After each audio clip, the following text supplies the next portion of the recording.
Alright, what's shaking everybody? MagicActivatr here, and it is time for the IBL Season 2 live draft. How is everybody doing in the chat? Are you pumped?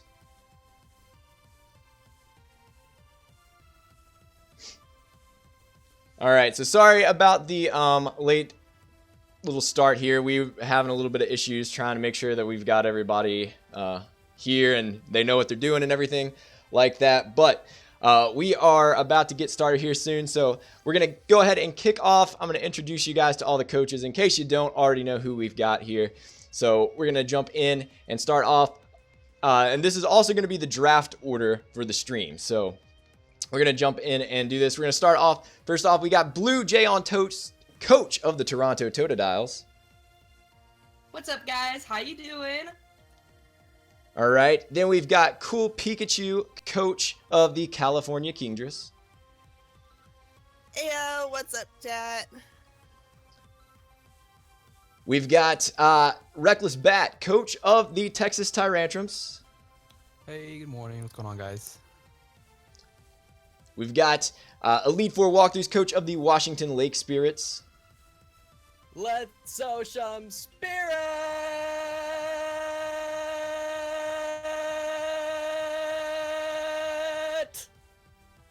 All right.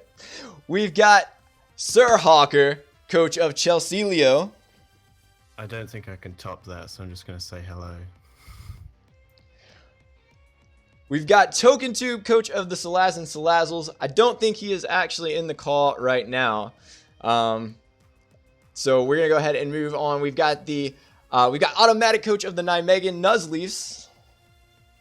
What's going on, guys? Automatic here, back for a hype draft. Hope you guys are enjoying all. We've got Joseph Games, coach of the Chester Chinchows. What's the Chow Chin Chows? JPH Games here.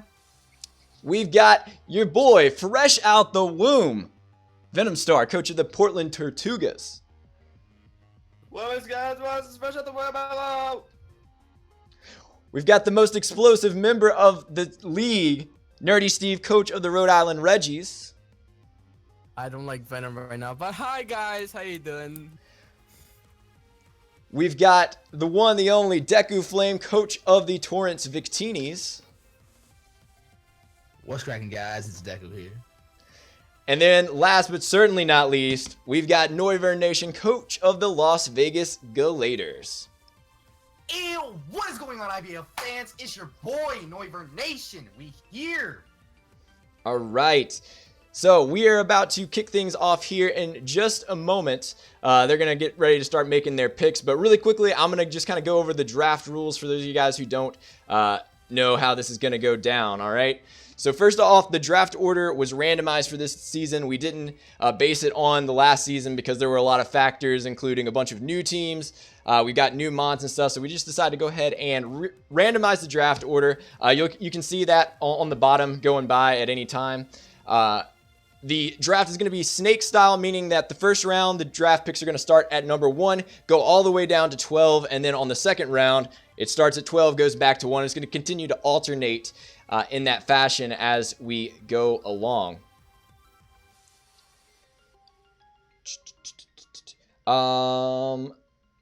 Let's see. Next up, we've got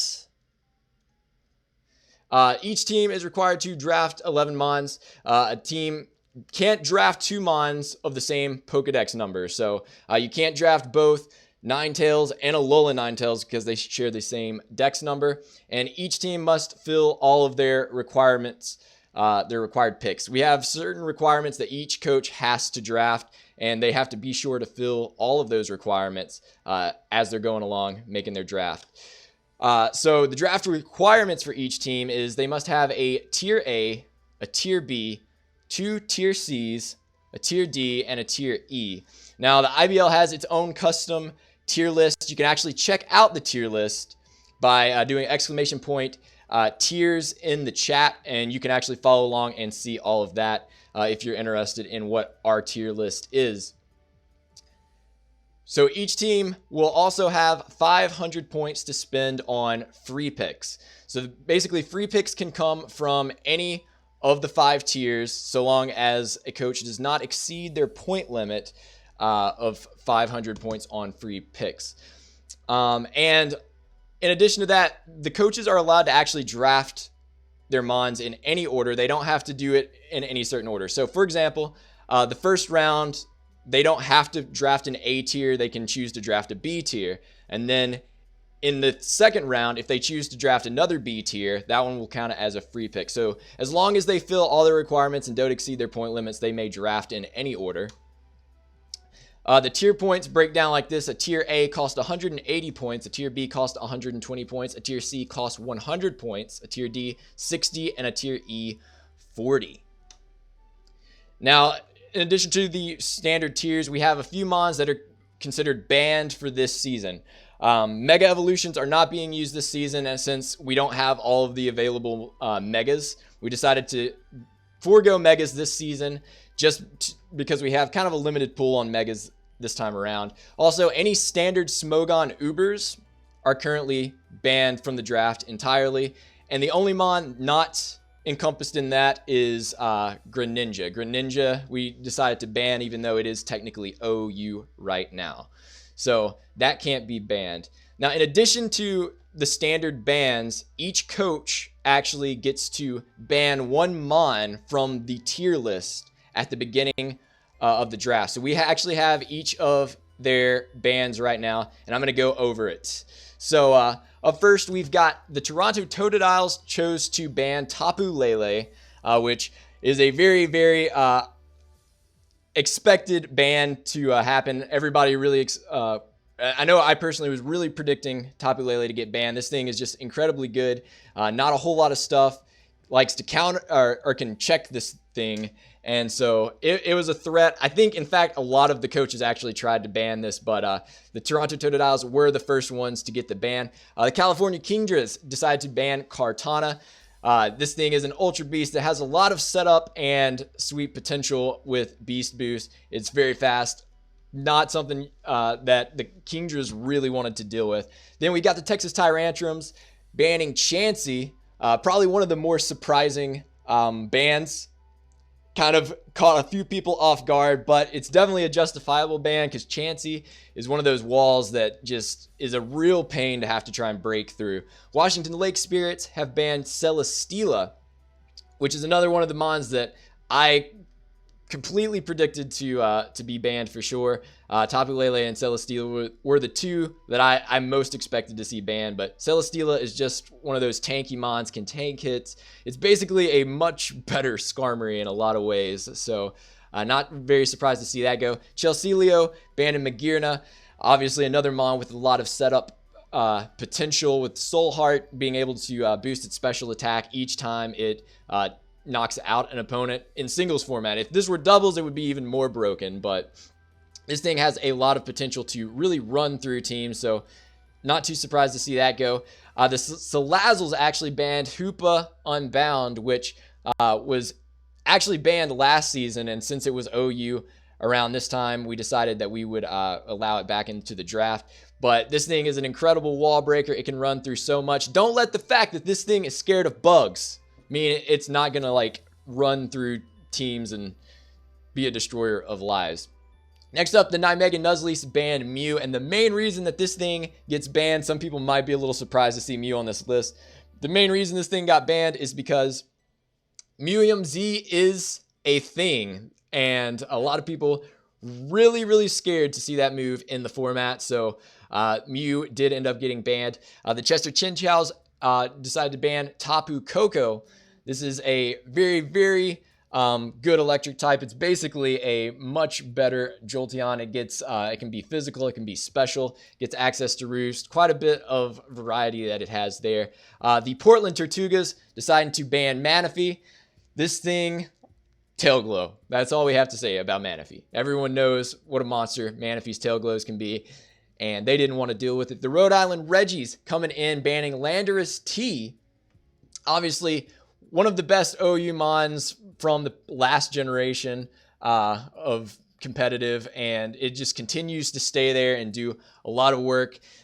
So the Reggies wanted to make sure that thing was gone. Torrance Victini's banning Necrozma. Necrozma is one of those mons that in a lot of leagues is considered an S tier mon. It is very problematic with the filter ability, basically kind of neutralizing some of those super effective attacks. And then the fact that this thing can set up with things like Calm Mind is a bit scary.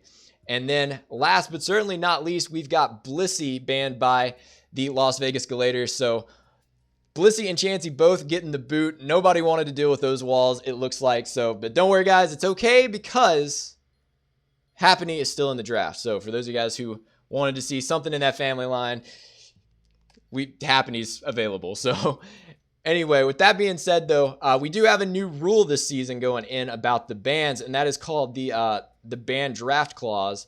And basically what this means is just because the coaches chose to ban those 12 mons does not mean they cannot be used. All right, a coach can actually ban one of the, or choose to draft one of the coach bans, but only if it is one of these two, it follows these conditions. All right, first of all, it can only be drafted during the first round, and you have to spend 100 additional points in order to draft it. So since it's in the first round, it will obviously count as one of the required picks, meaning when they get down to their last 5 free picks, instead of having 500 points to pick from, they're only going to have 400. So they're able to actually draft those coach ban mons, but it's going to kind of limit the rest of their draft. So it's something that they're going to have to consider. Also, we don't have the slide on it, but this season, instead of Mega Evolutions, we are doing Z Captains, which means at the end of the draft, after everyone has drafted their mons, each team will pick one mon to be their designated Z Captain. The Z Captains are allowed to use any Z Crystal compatible with that mon each week, but they're also not required to use a Z Crystal. So they can still run things like Choice Scarf, Assault Vest, whatever. They just have that as an option. So, just wanted to quickly kind of go over the rules for everyone so that they kind of understood what was going on with all of that. So with that being said, we're ready for the first pick, and we've got Blue Jay on toast already. First pick looks like she is going to take Jirachi. So Blue, why don't you come tell us a little bit about Jirachi? Well, when we were building a team, we decided that we wanted just straight power. So we picked Jirachi because it's a solid steel type and psychic type, and I mean, to be real, it's super cute. So that's part of the reason why it was my first pick. But yeah, no, it's a good pick, and I was worried that it might get taken or banned, so we decided that we needed to prioritize it as first pick. All right. Yeah, Jirachi is definitely a very, very good pickup. This thing, obviously, it's got Serene Grace, so it is known for being just a very, very hacksy mon in general. It's something that a lot of people don't like to deal with. You can run it banded, you can run it scarfed, and it can just really run through teams, not necessarily based on brute strength alone, but by the fact that it can really just hacks people out like crazy. So this is I think a very solid first round pickup. It's interesting to see Jirachi go first pick. I don't think that was what I necessarily expected, but definitely a great mon. And in this format with the the Tapus running around, Jirachi can definitely is one of those few mons that can kind of do work and semi-check those mons. So pretty sweet pickup there. We're going to go ahead, though, and move on to the California Kingdras. And they're going to go ahead and pick up Volcanion. So, Cool Pikachu, why don't you come tell us about Volcanion? Well, it has a really unique typing with fire and water. It's the only Pokemon that has that. So I think that's pretty cool. And I remember I had trouble with Volcanion one other league. So I kind of wanted to try it out myself. I've actually never used it before. But, yeah. Nice. So Volcanion is actually a mon I'm very excited to see drafted this season. It was actually banned by the Rhode Island Reggies, I believe, last season, just because he didn't want anyone else to get to use it against him. So we got Volcanion here. Volcanion is really cool. I haven't seen it used a whole lot myself. I do know that it kind of fills two roles in one. It serves a bit as a bulky water, but it's also got that fire typing, 2 parts of a core right there. And the fact that it just gets, I believe the move is Steam Powered Eruption, which is basically an overpowered Scald doing a lot more damage. It's a very, very cool mon. I'm excited to see this thing used, honestly. So it's going to be really good. But I think we're good now. We're going to go ahead and move on to the third pick. We got the Texas Tyrantrums being the first team to use the ban draft rule. They're picking up Hoopa U for the extra 100 points. Nick, tell me about this. Oh man. Oh man. Oh man. Hello. Yeah, I'm gonna pick up Hoopa. I've used it before in another league, and it put in the massive work. It won offensive MVP. Thing is a massive nuke. You have to find a switch-in for it, and Absolutely. all these other bans, it's gonna cost people to find some kind of switch into 170, 160 attack, special attack. So Sure. only thing, it's a bug, but it's scared of bugs. But, Yeah, it's scared of bugs, but who's not? Who's not scared of bugs? Let's be honest. You can work around that. It's fine. But yeah. I'm super excited for this. Oh, this is going to be crazy. I'm excited to see this thing back in and trying to do some work in here. Like he said, it is a little scared of bugs, but this thing can just run through mons like crazy. It's a great wall breaker. Ale Hoopa Ring, man, this thing is going to be wild. All right, thanks so much, Nick. All right, so we're going to move on into the fourth overall pick. This is going to be the Washington Lake Spirits and Elite Four walkthroughs. And it looks like they're going to pick up the first of the Lake Spirits, Azelf, in the B tier. Surprised I didn't pick Yuxi, but I wanted to give this thing a shot. It wasn't even drafted Season 1, and it is an offensive threat to behold. Base 125 attack and special attack, 115 speed, I believe. And you want it to be physical, you want it to be special. It even gets stealth rocks and U-turn, so it can be a good pivot. It gets explosion, so you can run that. Yeah, I'm not sure why this isn't Steve's favorite Lake Spirit, but yeah, this thing is really great. 115 base speed makes it a very nice mon to be used. And with the type of coverage it gets both on the physical and the special side, I mean, it can really do a whole lot. And it's a great pivot, like you said. You can use it as a suicide lead. You can set up rocks and then explode. I mean, this thing is really nice. Not to mention, it has levitate, which automatically you've got that ground immunity starting off strong. And in my opinion, I've used Azelf tons of times in OU teams. So, I mean, this thing can definitely hold its own. And I'm really excited to see this used this season since it didn't get picked up last one. I really can't wait to use this thing, because last season I used the defensive Yuxi, now I'm going full offensive. All right, awesome. So that's going to be the Washington Lake Spirits picking up Azelf. Moving on to the fifth pick, we've got Chelsealio and Dan, a.k.a. Sir Hawker. And it looks like he is going to be picking up Victini. Dan, tell me about Victini. I really love Victini. It's a pixie Pokemon, so it has 100 base stat in every stat. It's such an amazing attacking presence. Being able to run either special attacks or physical attacks, just so great. Gets U-turn, so much coverage. I really love Victini, and it looks cute. So it's always a bonus. Yeah, for sure. I mean, Victini is one of those mons that always proves to be a big powerhouse mon in this format, or any format really, because I mean, this thing is just a nuke. It runs through everything. Like even something that resists a hit from it is still going to take a dent of damage. And scarfing, banding this thing proves to always be very effective. So I'm not surprised to see this thing go. I'm sure Deku is a little bit sad that he's not going to be able to make that mascot pick, but I don't care. There you go. Delightfully British. He does not care. All right, so with that said, we're going to be moving on to the next pick, which is Token Tube and the Salazan Salazals. And it looks like they're picking up Heatran. So I don't know. Do we have Token here now?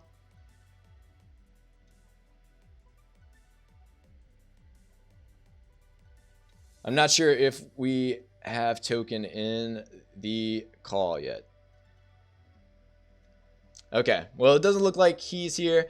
So we'll go ahead and look at Heatran. Heatran, one of those mons that we always see go pretty early in drafts. Heatran, Fire Steel typing. Very nice. It's got that 4x weakness to ground, which can be a bit problematic, but we a lot of times we'll see this thing with the air balloon. Steel typing, I think, is going to be super valuable, especially this season with so many more fairies in the game. Being able to get through those things with things like Flash Cannon, and not to mention this thing gets Flash Fire, which gives it an immunity to Fire type, and just an all-around solid mon. We see this thing do well in pretty much every draft that happens. So I think, though, that we are ready to move on to the Mega Nuzleaf and Automatic. And they're going to go ahead and scoop up Tapu Fini. So, Otto, tell me about Tapu Fini. Yes, I'm going with Tapu Fini. Originally, I had something else in mind. I had a draft plan around Jirachi, but someone ruined that for me. So I had to change something up, and I have a new plan. I'm going with Fini. I will see how things go. All right. So, Fini, one of the Tapus that was not banned this time around. Tapu Fini, obviously, has that water fairy typing, which is just always a very good typing. Nice bulky typing overall. It gets really good coverage moves. It gets Moon Blast. You can run Scald on it, which is always good to help kind of increase its overall bulk by, you know, burning your opponent. And then it also gets things like Grass Knot. So this thing is really, really solid. Not to mention it can set up Misty Terrain for some potential support on other stuff. I mean, this guy can sit here and, you know, not worry about taking those dragon type moves. So Fini's really nice. Only downside for it as a bulky water is it doesn't really have the best options as far as recovery and whatnot, but it's still overall a really, really good mon. Arguably better than one of the other Tapus that got banned. I really like Tapu Fini myself. I think it's probably my favorite of the Tapu. So I'm excited to see it picked up going first round. But we're gonna go ahead and move on to the Chester Chinchows and Joseph Games, and they are gonna pick up the other Tapu, Tapu Bulu. So Joe, tell us about Tapu Bulu. Tapu Bulu. I really like this mon. It is literal beef. I was just facing it earlier today, and it had lefties and practically everything to stop me, leech seed, everything. This thing is beef, and it's so scary. Nature's Madness is scary as hell. Oh my god, I love Tapu Bulu. Yo, so Bulu, we got the back-to-back Tapu picks, which is pretty wild. Also, you can mention the fact that this thing does get the Grassy Terrain, which just increases the amount of time that this thing stays around. Leftovers plus the Grassy Terrain just makes this thing able to kind of sit there from time to time. It does have a 4x weakness to poison, which is something to take into account. But the overall support that this thing kind of do, helping out the whole team, and really anything on the field that has that's grounded to recover some HP, can be nice and used to the advantage. Not to mention it kind of nerfs earthquakes, so that's a little extra bonus that you get from the Grassy Terrain. Plus Horn Leech to sit there and just sap health. I mean, this thing is obviously, all the Tapus honestly are just really, really good. So but I am excited to see both the Tapus drafted back to back, which is kind of wild. We're going to move on to the Portland Tortugas and Venom Star and see what their first pick is. And they're going to go for Volcarona, dipping down to B tier. Tell me a little bit about this, Venom. So yeah, Volcarona, I've never actually used it before in anything like ever, so I wanted to try it out, see what all it can do. It has like Quiver Dance and stuff, which is really good for like setup, and it's actually pretty speedy and pretty specially bulky, so it can really cover a lot of bases in that regard. And I think it has a pretty good typing and a good moveset, or a good move pool as well. Yeah, Volcarona is definitely one of those mons that with Quiver Dance, it can really just set up and be a real nuisance and do a lot of damage to teams. It is one of those mons that gets hindered a lot in this format by Stealth Rocks, but with the right hazard control and hazard removal and whatnot, you can definitely put in a lot of work with this thing. We've seen it in the secret season 0 of the IBL actually be a real problem for some people. So we'll see how it fares this season with all the new mons and all of that. So Volcarona, not a bad pickup. Dipping into B tier. So we've seen, I think that's the second B tier that we've seen in the first round, which is interesting. But it's time to move on to the Rhode Island Reggies. And Nerdy Steve. So we're going to jump over here, and they're going to go ahead and pick up another B tier mon. This is Infernape. So, Steve, where are you at? Tell me about this thing.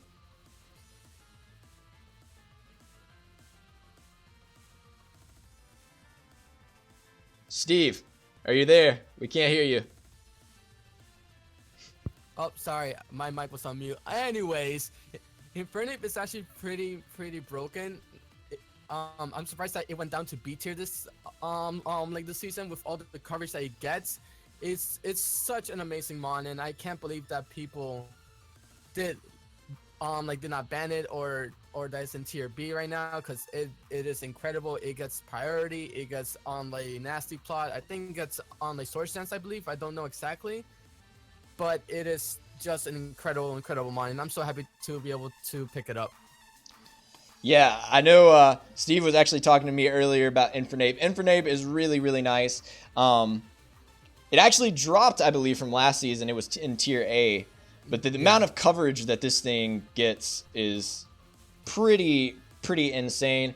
In my opinion, probably one of the best options that you have for a Z captain, just right there in a first pick.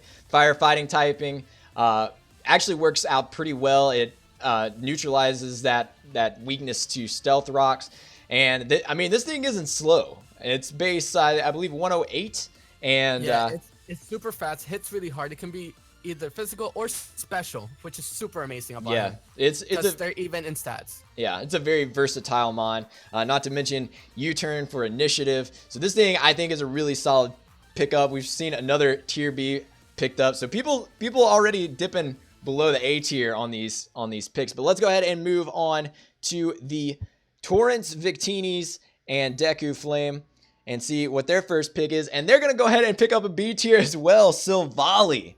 All right, so Deku, tell me about Silvally. My guy.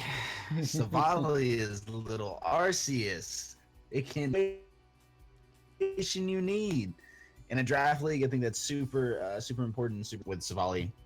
Round 1, because honestly, I didn't know if it would be there all the way around 2. Because if you need a fire type, you got a fire type. If you need a water type, you got a water type. If you need a steel type, you got a steel type. It can do whatever you need.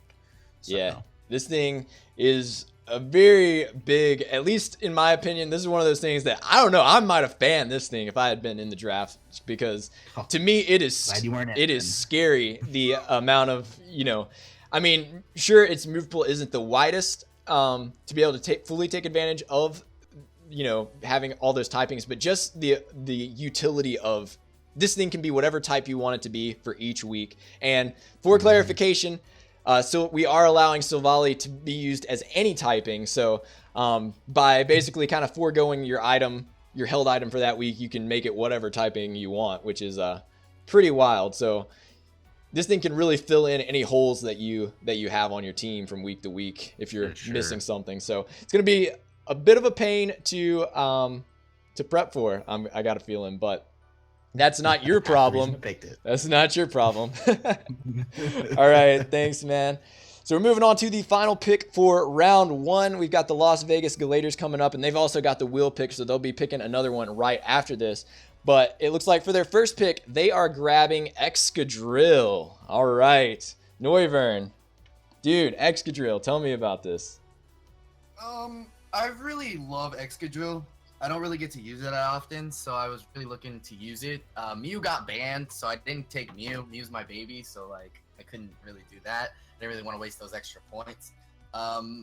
I really wanted to spinner early, and drill is one of the best in the game. So I really think that taking extra drill early was very beneficial for this team. Yeah, Excadrill always proves to do incredibly well in this format. It's one of the best rapid spinners, like you said. You've got your electric immunity right out of the gate. That's something I always tell people when they're drafting teams. Is draft something immune to electric. Don't let someone volt switch on your entire team. Just don't do it. It's bad. But you got your ground type. You got steel type, so you're able to kind of handle some of that stuff with fairies. And on top of that, you got Mold Breaker, which, man, is just a really, really great ability, especially with a certain mon that is available this season named Mimikyu and a little ability called Disguise. So honestly, I'm kind of surprised Excadrill lasted this long in the first round. We saw it, I think, like second or third pick overall last season. Like, it was really early. So making it down here, I'm actually a bit surprised to see it make it all the way down to this end. But that being said, we're going to go ahead and give Noivern a chance to make sure that he's got his next pick in. In the meantime, we're going to go ahead and pull up that ban list just so that you guys can see that again. Remember that these mons are banned from the draft by the coaches. The only one exception to that now is Hoopa U, Hoopa Unbound, because Noivern or Reckless picked up Hoopa U for the Texas Tyrantrums for the 100 extra points. So really glad to see somebody actually take advantage of that ban rule. But we're going to be hopping back in here in just a second. I'm going to give them enough time to make sure that they have got their pick in. So let me... Okay, yeah, looks like we're good. So we're about to hop right into the second round. Remember that since it's Serpent style, Snake style, we are on the 12th pick. So Noivern is actually about to announce his pick again. So let me go ahead and get him back in here. And they're going to go ahead and pick up another mighty A-tier mon, Tyranitar. Sand time. I just wanted to take advantage of Sand Rush. I know Mold Breaker is a great ability for Excadrill, but Sand Rush makes it 10 times better. And with T-Tar, freaking Excadrill together, that team's going to be great, especially with, special defense boost with Tyranitar in the sand. For sure. Oh, I'm going to abuse that all season. It's going to be good. It's going to be a lot of fun. Man, T-Tar and Excadrill on the back-to-back picks. That's one of the advantages of that will pick is you get your 2 picks back-to-back. You can set them up to get a really nice combo like that. So already seeing the Weather Wars start early in the draft this time around. I am very excited about this combo. It is going to do work. And like you said, Excadrill getting that special defense boost in the sand is pretty monstrous. You could throw an Assault Vest on there and you're not going to run through that thing anytime soon. But it'll take hits for days.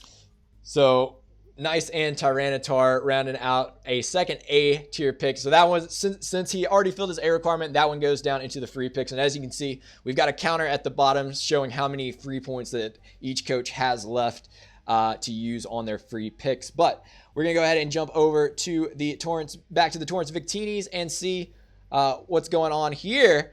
Speaking of, Deku, tell us what you just drafted. Got the little special mon people know as Mimikyu. I was really nervous I wasn't gonna get this one, gonna be honest, because Mimikyu is amazing. Disguise, you basically get a free turn unless you got like Mold Breaker or something dumb like Excadrill has. But has an amazing like move pool, like type wise, has really pretty good special defense, and can hit like a truck on the physical side. So I'm just glad I was managed to pick it up. Yo, man, Mimikyu, this thing is one of those mons that, first of all, it's just adorable. Like, let's just get that out there. So you got the cute factor on the team. And, dude, Disguise is just such a great ability. And it's one of those things that I know I've forgotten about at times. going up against Mimikyu, and it has punished me dearly.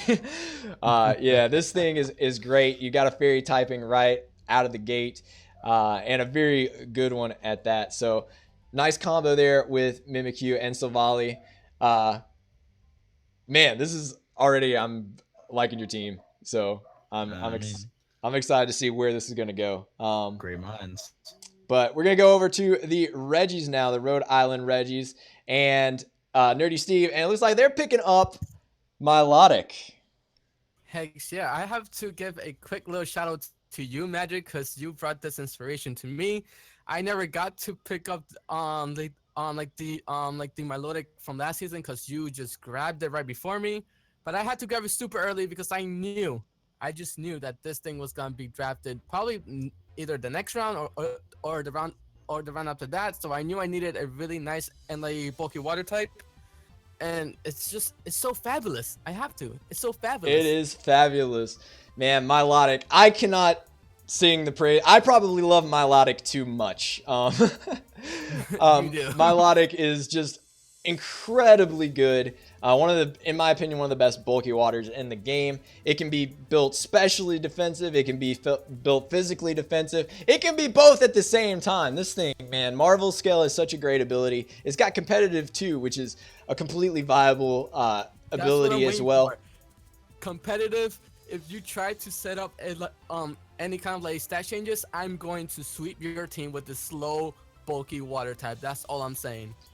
I'm so ready for this. And this thing already matching up really well with your Infernape. You already got 2 parts of a nice fire, water, grass core going. So I really like this pick, maybe for personal reasons. That's a former member of the Memphis Grizzlies. And so I'm excited to see it live on for the Rhode Island Reggies. But we're going to move over to the Portland Tortugas and Venom Star. And it looks like they're going to go ahead and pick a C tier with Roserade. So Venom, tell me about Roserade.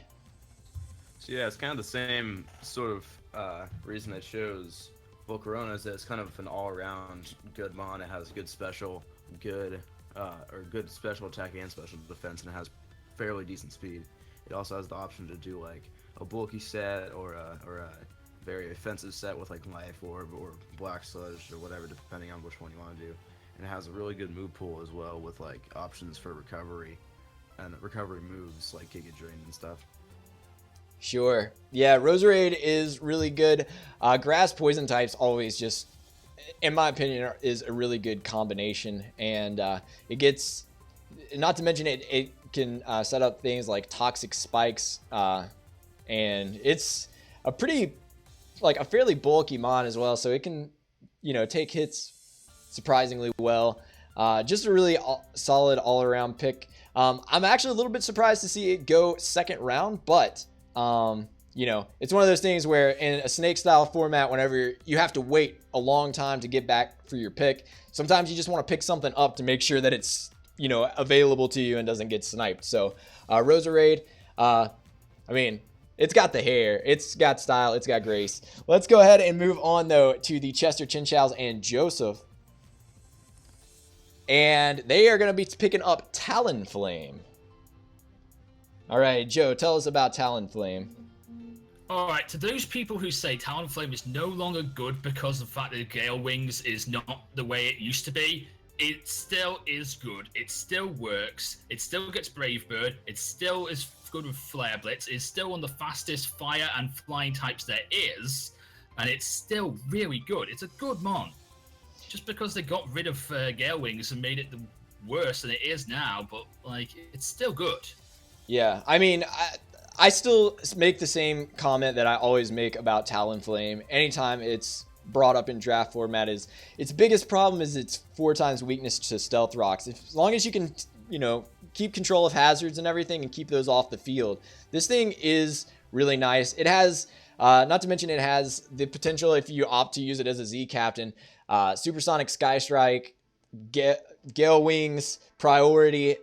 It's crazy, this thing can really romp through a team. It's not super slow either. It is a pretty quick mon, and not to mention things like getting Tailwind up and stuff like that to just make it even faster is really a solid option, I think.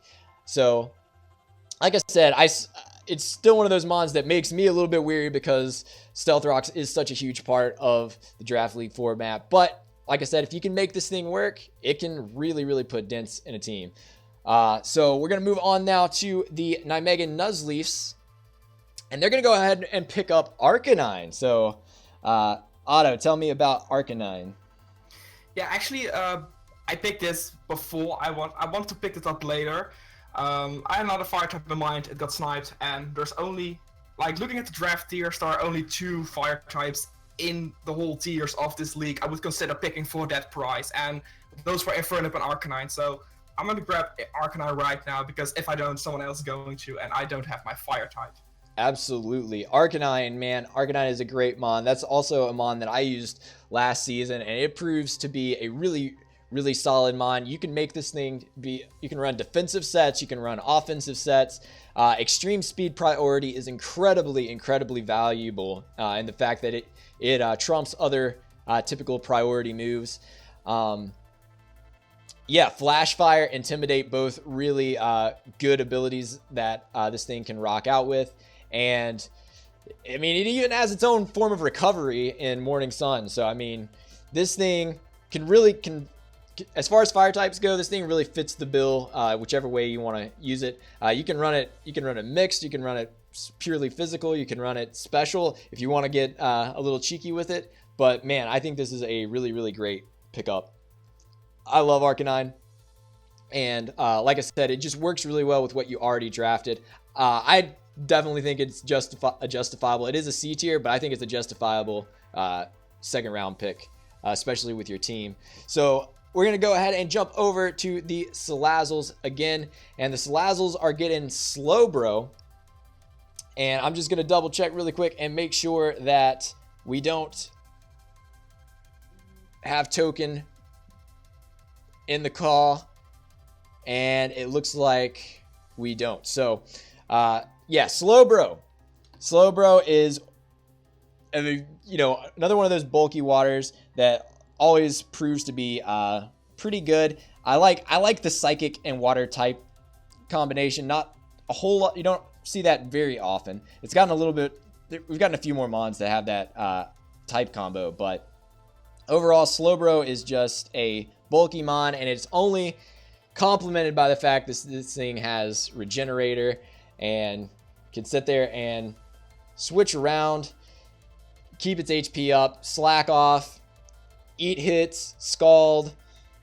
Ah, man, this thing is just not fun to try and run through. If you don't have a good answer for it, this thing can just sit there and set up with stuff. Curse, man, Curse is a problem. But we're going to go ahead and go over to the, I believe Chelsealio is next. We've got Hawk, and they're going to go ahead and pick up Hydreigon. Yep. Hydreigon and Victini like pair off really well with each other. Obviously Victini with the ground weakness, Hydreigon has Levitate. And between Victini and Hydreigon, just the massive offensive pressure that those two can put on a team, I love it. That's why I drafted it. So yeah, amazing. For sure. It's got 3 heads. How many heads do you have? 3 heads are better than 1. Exactly. But yeah, Hydreigon, this thing is really, really nice. A very good, another mon that just can put massive dents in teams. And I really like this with the matchup with Victini. The two, I think, complement each other very well. And yeah, I mean, sure, fairy type is scary for this thing, but if you can build a nice team around it to help support it and cover its weaknesses, this thing is really just a solid wall breaker in my opinion. So we're gonna jump over now to the Washington Lake Spirits, and they're gonna go ahead and pick up Goodra. So we got you on here, Elite. Sorry. Yeah, I've really wanted to use Goodra for a long time. This thing's pretty good. This thing is bulky and offensive. You got good mixed attack. I seem to be following the trend of that mixed attack. This thing is base 100 attack, 110 special attack, 150 special defense. Just it's a hard nut to crack. Yeah, Gudra is one of those mons, one of the dragon type mons that kind of foregoes a little bit of its power, and just ability to just destroy teams offensively for that bulk. And this thing, oh my goodness, especially something like an assault vest set on this thing is a pain to deal with. Not to mention you get Sap Sipper, which in this format is incredibly nice, being able to make a predicted switch in, and having that. You can ruin any sort of physical sweepers with Gooey, or you can just be even fatter and run like Hydration Rest. Yeah, it's definitely a very solid mon. I love Gudra. It's one of my favorite mons from 6th gen, so I'm excited to see it. Picking up 2 B tier mons out of the gate as opposed to an A, so I'm excited to see this thing. With this thing, we didn't see this thing last season, so I'm excited to see it. I had my eyes on this thing for a long time, and I'm glad that it didn't get taken. Well, I'm excited that you were able to get it. We're gonna jump over back to the Texas Tyrantrums and Reckless Bat, and they're gonna pick up a Dragon type. Yo, this is the round for Dragon types. We've got Nick picking up the Salamence. Yo. Hello. Yeah. I love Salamence. Salamence is great. A nice intimidator, a nice sweeper if I want to go the Moxie way. Can be pretty bulky if I wanted to. Kind of split attacks as well. But I think it'll pair nice with Hoopa. Again, I've used these 2 before. They're pretty, What's a bug type now? What is a bug type now? Oh man, I don't know how this happens. Every time, Nick gets 2 ridiculously strong mons back-to-back picks. Man, I don't know what people are doing. Salamence, man. Salamence is good. It really is. Obviously, anytime you had that dragon flying type, you have to watch for the ice types, but it's just it's just so good. I'm trying to build up, a team of 4 times weak mons, so it's fine. I mean, we got the theme going, so yeah. All right, we're gonna jump over to Cool Pikachu and the California Kingdras now, and they are gonna pick up Donphan.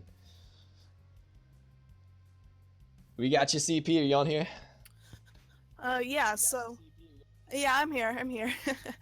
Unlike Volcanion, I've actually had a lot of experience using this Pokemon, and I really like it because it's a powerful rapid spinner, and that's something I always kind of like to have. And also it's a ground type, so covers Volcanion's electric weakness. Yeah, this is I think a very good matchup with Volcanion.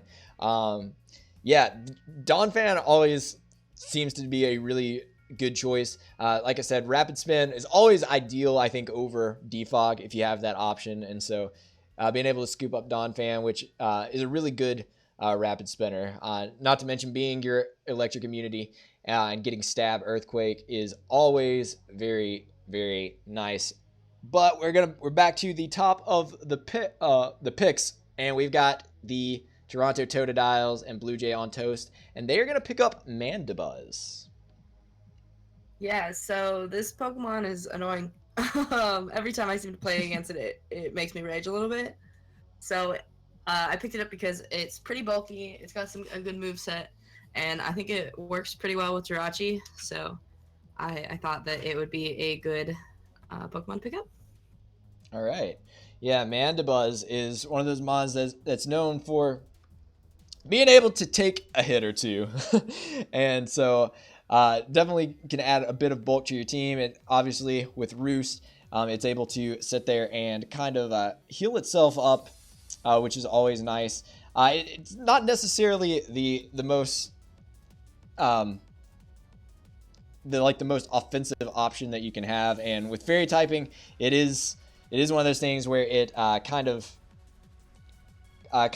can be annoying. You got to really play smart with it, I think. But overall, I think it's a really solid bulky mon, and you could actually, I've used this thing a few times with some kind of gimmicky sets that have actually paid off, and I've actually seen it sweep through a large portion of a team when used just right. So, Mandibuzz being that pickup, that's going to be the top of the order, though. So we're going to give just a second to make sure that Blue Jay has a chance to grab her next pick. In the meantime, I'm going to pull the ban list back up just as a refresher. I'll do that between rounds, just so you guys, in case anybody's popping in and they're like, oh, why isn't this thing been drafted? It's right here. In the meantime, if you put !commands in the chat, you'll actually get a list of all the commands for the IBL stream. And it's going to tell you everything. We've got a tier list there you can look at. You can actually pull up the current drafts and see all of the drafts side by side at once. So it's very handy there. It's also got all of our links to our hub, our Discord, our YouTube, our Twitter, all of that good stuff. But I'm going to check in really quick and see if it looks like everyone is ready for round 3. Honestly, second round, we saw a lot of really cool stuff picked up. We saw some things, honestly, that were a bit surprising, actually. I wasn't I think they might have got picked up a little bit earlier, but like I said, it's one of those things where you have to kind of decide, do I want to make sure that I get something that I want, or, you know, try and wait and potentially let it get sniped. So it looks like, though, everybody is ready in round 3. So we're going to get ready to hop back into this. And we got Blue Jay on toast back for her 3rd round pick. And she is taking Haxorus. So a lot of the dragon types were going, so we bumped up this pick to the 3rd round pick because we wanted to make sure we had a dragon type. Haxorus is ultimately a really cool dragon type, I think. I mean, he has Mold Breaker, and has the potential to just be a beast and go off. So out of all the dragon types that were left, I thought that this one worked best with their team and definitely looked the best. Yeah, Haxorus is just a really, really nice mon. It was another one of those mons that I don't think actually, I can't remember if it was used last season or not. We didn't see it very often if it was. But yeah, this thing is great. If this thing sets up, it's a problem. It's no fun. The moment that you see this thing set up, it's oftentimes can be a GG unless you have an answer for it. So Haxorus coming in, and of course with Mold Breaker is really nice, especially this generation. I think Mold Breaker is actually a little bit more valuable. So I'm excited to see you pick that up, grabbing another B tier pick. But let's jump back over to the California Kingdras, and they're gonna pick up Celebi. All right, so I kind of wanted a grass type to round off the fire, water, then grass core that I kind of have going. And I really like Celebi because it is really versatile. It could either be offensive or it could be defensive. So I kind of want that option to, which is why I chose it. Yeah, Celebi. Another one of those Pixie-mons that has base 100 stats all around. This thing just, man, it just it's very, very good. I love and hate the defensive sets on this thing because this thing can oftentimes just sit there and be there for a while. It's another one of those mons that's really scared of bugs with that 4x weakness, but it can offer a lot of support to the team in several different ways there. I think it's a very versatile mon. I'm excited to see this used. Another one of those mons we didn't see picked up last season, so I'm excited to see it back in the mix. Let's jump over to the Texas Tyrantrums, though. And oh my goodness, Nick, you need to stop, dude. You need to stop. I don't know, man. It's this pick was kind of unplanned. I wanted to go with Arcanine, but it was taken 2nd round. So I had to pick up a fire type before they're all gone. So some would argue better than Arcanine. I don't know. I need some defense. Wanted to double intimidate, but it's fine. We'll go with Entei. That's also just something. Another nuke. Banded sacred fires are a thing. So I don't want to fight you, dude. I don't want to. I'm glad I'm not in this season. I don't want to fight this thing, man. Look at this. He's got Hoopa U, Salamence, and Entei. Dude, Sacred Fire, Entei. Oh, gosh. Extreme speed. Nice, so. Yeah, this thing is just... It's a nuke. It is. That's just what your team is right now. It's just... I'll pick up some bulk later on. Yeah. I mean, it's kind of funny, though, because you're kind of going counter your normal draft strategy. I was thinking about that. So, yeah, often to go a lot more offensive this time around. But, dude, this thing is obviously scary. I don't even feel like I have to elaborate much on Entei just because it's... If you've seen an Entei, you know. And not to mention, it was a part of the champion team last season. So, we'll see if it takes you all the way this time. We'll see what happens. Maybe. Hopefully. All right, so let's jump over to the Washington Lake Spirits, who are picking up Double Aid. So Double Aid's a bit of a weird mod for me. I have very few experience with it, but it really helps like cover up Goodra, because you have this very specially defensive Goodra, and then you have this very physically defensive Double Aid with an Eviolite. It has Steel Ghost is an amazing type. It can't get toxic, can't get seismic tossed, immune to any sort of normal fighting and poison type moves, and it can get Swords Dance. It has priority in Shadow Sneak. A little bit susceptible to knockoff, so I'm a bit hesitant on that, but sometimes you don't even need a like an Eviolite. Sometimes you can run weakness policy and use that to your advantage. Sometimes you can even bring Trick Room, and then everything dies. Yeah, man, Double Aid just it is a really good type matchup, and I think it definitely works well with your current drafts, especially with that Goodra. And like I personally don't have very much experience using Double Aid, but I know it is something that's always a pain when I'm having to deal with it. So I think it's a very solid pickup, especially considering your typing here. But we're going to check in on Chelsealio, who looks like they're going to take Togekiss. Yeah, yeah. Sorry, I'm literally all over the place trying to get picks, like trying to come up with some sort of plan. Yeah, Togekiss. It gives me that fairy type. It gives me that hazard removal. It gets Serene Grace, which is, as we all know, such a lovely ability. And it just gives me that kind of that cleric that I didn't have, which fairy types do very well at. So yeah, and plus Hydreigon and Togekiss, that's cool. Yeah, cool. Togekiss is really nice. I know a lot of people really like using it for that Serene Grace and the hacks. I personally really like it more for the fact of, like you said, it has that cleric ability to really just provide support for the rest of your team. And having the fairy type to go with the dragon type you've already got, I think those two typings just very complementary to have one of each on your team. So I like... Go ahead. Ice is a little bit annoying. Yeah, ice is a bit of a pain. I can cover that out. It's fine. Don't worry about that. He's got a Victini. Yeah, exactly. Don't worry with it. I've got it. All right.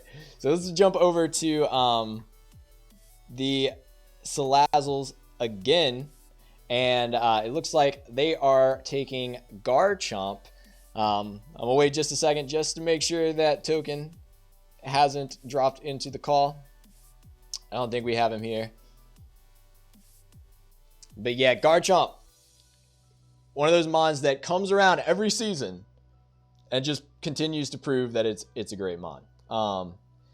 Stealth Rock, Choice Band, Choice Scarf. This thing really, for what it is, I think it has several different uses. Obviously, the electric immunity and the dragon typing. I think I always say I think ground is one of the best offensive typings because Earthquake is just such a good move. And honestly, looking with the matchup of Slowbro, I really like this. I think we actually saw Slowbro and I take that back. I think it was Slowbro and Garchomp matched up on a team last season, I believe on the Hawluchas, and they really worked well together in the matches that we saw. So I think this is going to be a definitely a nice pickup, and one of those ground types that I'm sure that other people are going to be mad that they didn't grab it up. But let's jump over to the Nymega Nuzleys. We got Otto in, and they're going to take Thunderous T. Yes, I had Thunderous Eye in the previous IPL season. It became my MVP, and I came in an argument with the pick next, and I'm gonna go with T this time, see how good it is. Some people claim it to be better than I, and I'm about to find out if that's true or not. All right, so yeah, Thunderous T. I know that this thing has given me issues before. This thing is really, really scary. Nasty plot on this thing is a problem, and it is really nice the fact that as an electric type, it is also flying type, so it does have the immunity to ground, which is something that not a lot of electric types have. Granted, it does gain a couple of weaknesses because of that flying typing, but honestly, this thing is really, really good and pretty fast. So I've never used it myself, but I think it's a really good pickup. Also, another member of the champion team from last season that I believe got picked up as a transaction late in the season. So seeing another one of those championship mons returning. Let's jump over, though, to the Chester Chinchows and Joseph Games, and they are going to take... Hold on, we got something. We got Celeste. We've got you got Thunderous T on Joseph as well, and at a different point value. I don't know what we got. What's going on there?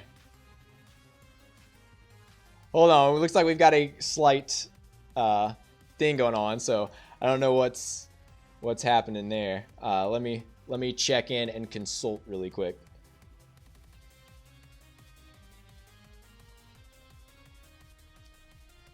I don't know.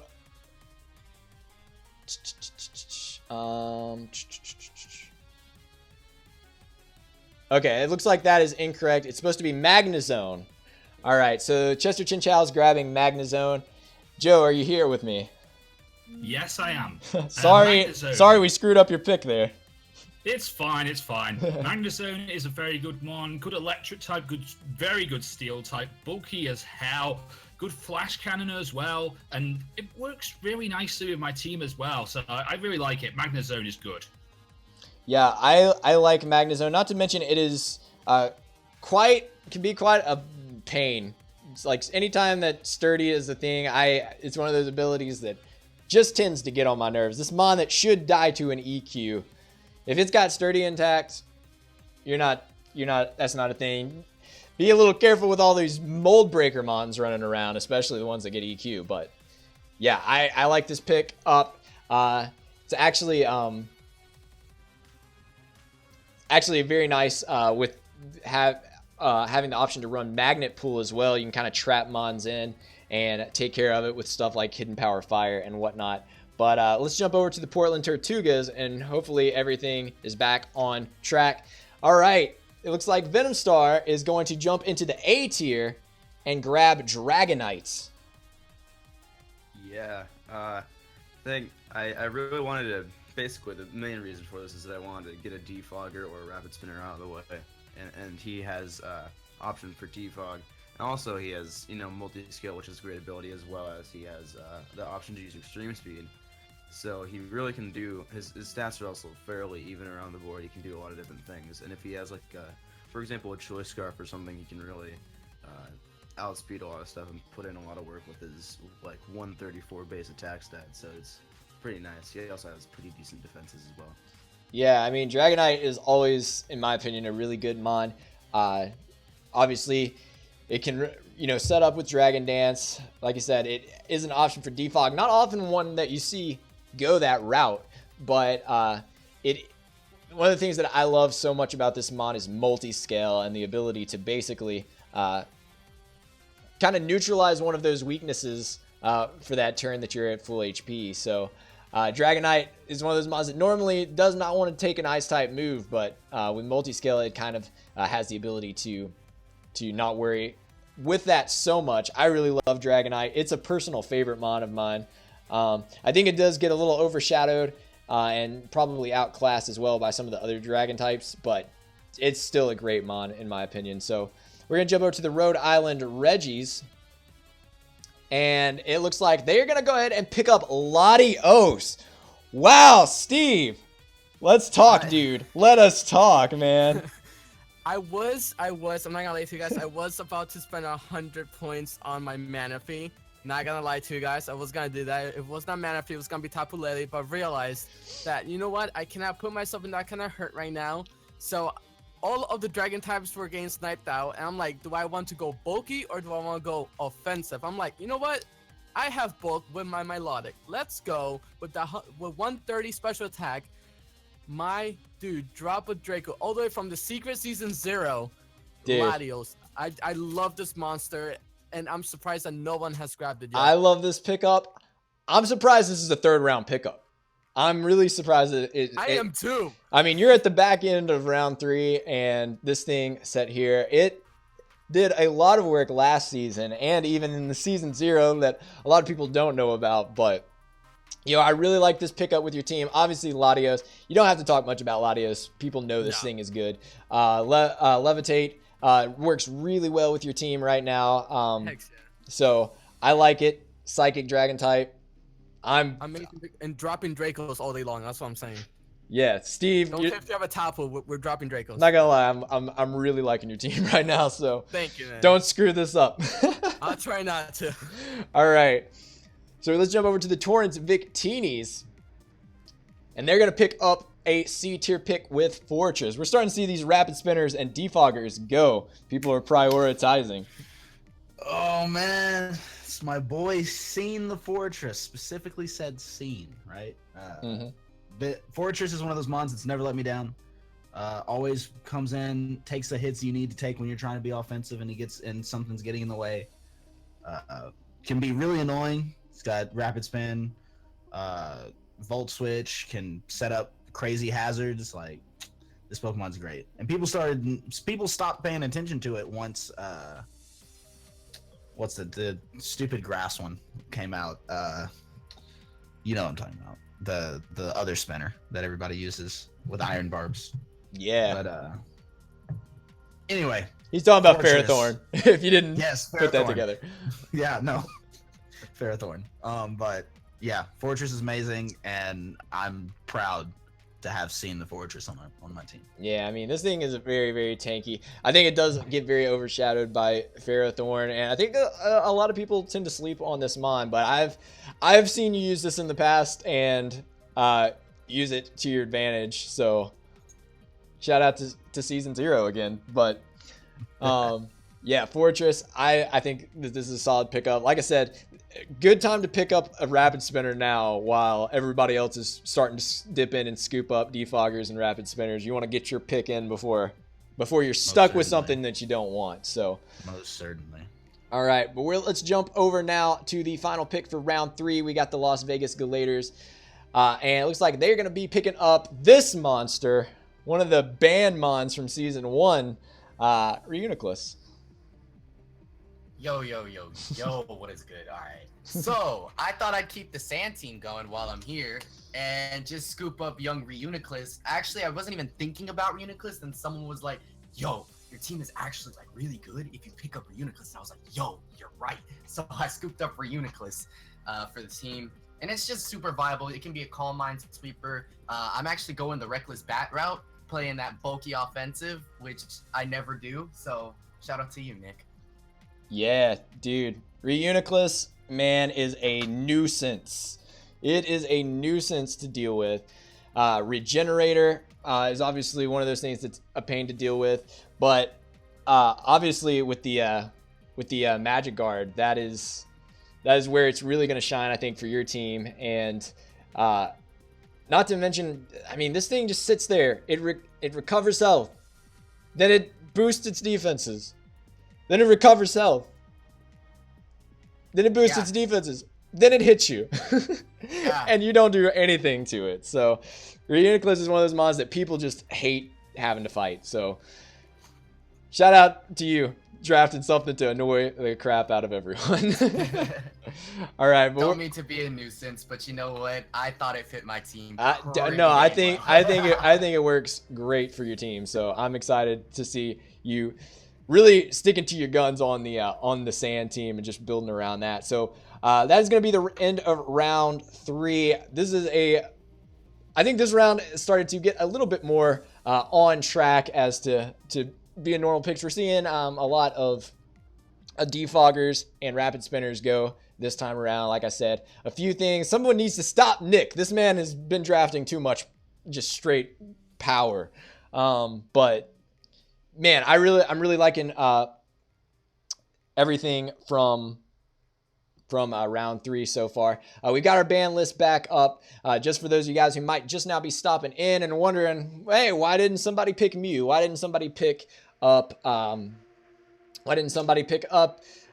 Tapu Lele? All of that kind of stuff. Well, coach bans happened, and those are the mons that are currently banned. The only one that made it through was Hoopa Unbound, because Reckless decided to use the ban draft rule, which basically means that by spending 100 extra points on the mon, he was able to get one of the coach bans, and at the cost of those 100 extra points, he's going to have a little less room to play around with stuff.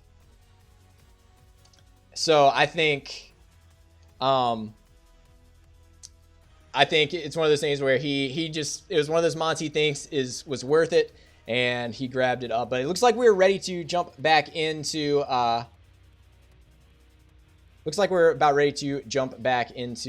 round 4, I believe this is. So let's get back over here to Noivern and see what he's scooping up. And it looks like he is grabbing Primarina. Yeah, it was one of those mons. I was like, Primarina's good. Hello. It has a really high special attack stat and a really high def stat. The only thing I really have a concern right now of is grass types, but with a lot of lower tier poison types and lower tier mons that just are resisted to grass, I don't think it'll be too big of an issue later.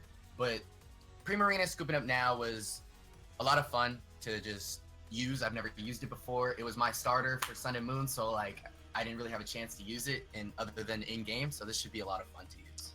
I'm actually very, very excited to see Primarina scooped up a little bit earlier than it normally gets scooped up in drafts. And I personally think Primarina is a bit underrated, honestly. Obviously, as a water type and being a fairly bulky one with a solid special defense stat, it hurts a little bit from the lack of reliable recovery other than rest. But I mean, this thing just, oh man, it can run through a team. A Specs Hydro Pump from this thing, nothing wants that. Nothing wants that. I don't care if you resist it, you don't want that. And you can opt to go the Scald route to just make this thing more bulky. You can not to mention, like, the coverage on this thing, like, it gets a wild plethora of moves. And I personally think that in this format, whenever you can change your movesets up each week and really customize which moves you bring on it, this thing can really provide some nice coverage. So I'm excited for this thing. I'm actually glad to see it is the first of the Alolan starters to get scooped up. So put it to work, man. Put it to work. So let's jump back over to the Torrance Victinis, and they're going to scoop up Salazzle. That's right. Getting Salazzle. I think Salazzle's pretty underrated. People think it's not that great. But I think Salazzle has a whole lot of potential. It's pretty quick. It can put in the damage. And I can't wait to show it off. Show everybody what Azula can really do. Oh, there you go. There you go. Dude, that's the only nickname for a Salazzle. Yo, I am so happy. You just made me like, at first I was kind of like, oh man, Salazzle, I don't know about this. Then you give me the nickname and I'm just like, you know what? It's fine. It's fine. So yeah, Salazzle, one of those mons that I do think a lot of people obviously think, you know, it's not super great, that it's pretty frail. It's kind of a glass cannon in that sense. But like the, what's it called? Corrosion? Is that the name of the ability? Yes. I think, yes. That is correct. Allowing it to be able to kind of come in and put timers on some of those mons that normally can't be poisoned is a very nice thing that you can use. Like I said, it's one of those things where you gotta definitely make sure that you cover that ground type weakness. But I think if you use this thing right, it can really put it in some work for you. And so I want you to prove the haters wrong. Yo, I will. Do it. So let's jump over to the Rhode Island Reggies. And the Rhode Island Reggies picking up another mon that I'm very familiar with, Jolteon. So I just had to pick this up. First of all, I didn't need like my since I don't have a ground type yet, I needed a thing that can go into like a volt switch. And Jolteon is just a mon that I really wanted. Plus, it's just a beautiful mon. Super quick, hits like a truck. It may be super frail, but you know what? I love Jolteon. I never got to draft it, always because you're here. But now that you're out of the picture, I had to pick it out and show some love for the Rhode Island Reggies and as well for the Memphis Grizzlies, because this is half and half our pick right now, my dude. Dude, Jolteon, man. I can sing the praises of Jolteon all day. I think it's one of those... I honestly think it's one of... And this is very, very probably biased and probably opinion-based, but I think it's one of the best electric types, honestly, in this format. Like, it is a lower-tiered mon, but it just proves to be so useful, especially if you want to set up agilities and baton pass to a Scrafty. I was just gonna mention I that. hear that works very, very well. I heard that works extremely well. But yeah, I like the Volt Absorb. It gives you an electric immunity without, or a electric immunity without having a ground type. That's what I was trying to say. And not to mention, man, quick feet on this thing. This thing's fast anyway. And I know I was a fan of running Scarf on this thing, but now that Burn has been nerfed and it's doing less damage, you can run Flame Orb on this thing and basically get a Choice Scarf without the hindrance of being locked into a move, which to me is just one of those things that I ran it even back then and it put in so much work. So I'm glad to see Jolteon grabbed up. I think it works super well with what you've already got. Latios being able to cover that ground weakness, and then it just matches up really well with Milotic being immune and whatnot. So I'm really happy with this pick for you, man. But let's jump over to the Portland Tortugas, who are dipping down to D for the most trash mon in the draft. Well, second most trash. Tell us about it, Venom. Wait, I just want to know what the first most trash one is. Makahita. Oh, okay, cool. Well, anyways, Hariyama, aka MagicActivatr, is here. Oh gosh. I don't. It's mainly just a meme pick, but also he is good with the assault vest and stuff, and he has some. There's a really cool mon. I actually can't think of anything else he has, but he has guts with like flame orb and stuff, and also sheer force. He's not very fast at all, but otherwise. Yeah. Well, one thing for people who don't know, I have a personal vendetta against Makahita and Hariyama just for personal reasons, but I cannot deny Hariyama is a pretty solid fighting type. Gets knockoff, which is annoying for those psychic types that want to try and deal with it. But yeah, this thing is honestly just a solid mon. It tanks hits pretty darn well. Not to mention the fact that it can hit really hard. So I banned this thing last season, and I almost made myself regret it when I needed a fighting type late in the draft. But luckily Scrafty was there. So you know what? You're more of a man than me for using this thing. So that's all I can say. All right, let's move over to Joseph and the Chester Chinchows picking up Blastoise. Blastoise is an amazing, amazing Pokemon. Not a lot of people work with it really, but it works really nicely. It's a good spinner, good scalder, can do really good special attacks too. It gets rain dish for an ability. It is a good mon. I like Blastoise. I like Blastoise. I like Blastoise a lot too. I think Blastoise kind of gets slept on sometimes. Obviously, it's a great rapid spinner. It serves as a good bulky water type. I think the problem most of the time is it just kind of gets overshadowed by Mega Blastoise, but with Megas not in the draft, I think this is a solid pickup. I really do. And with the way that we saw the last round, all these rapid spinners and defoggers getting picked up, it's good to get that choice in there and get a solid one. And honestly, I just think it really works well with your team right now. You kind of rounded out a nice little fire, water, grass core there. So yeah, I like this pickup. I like it too. Let's jump to the Nijmegen Nuzleafs, and it looks like they are drafting Mamoswine. Yes, we have some power on the team now with Mamoswine. Basically, when you draft this thing, first of all, I'm amazed this lasts this long, but Mamoswine is just one of these mons a lot of teams just don't have an answer for, like straight up ice plus ground stab, literally obliterates teams. And I've used Mamoswine quite effectively in the past, and I am very excited to use it again. And also with pairing it up with Thunderous Tea, that Volt switching ain't happening on my team. Yeah, for sure.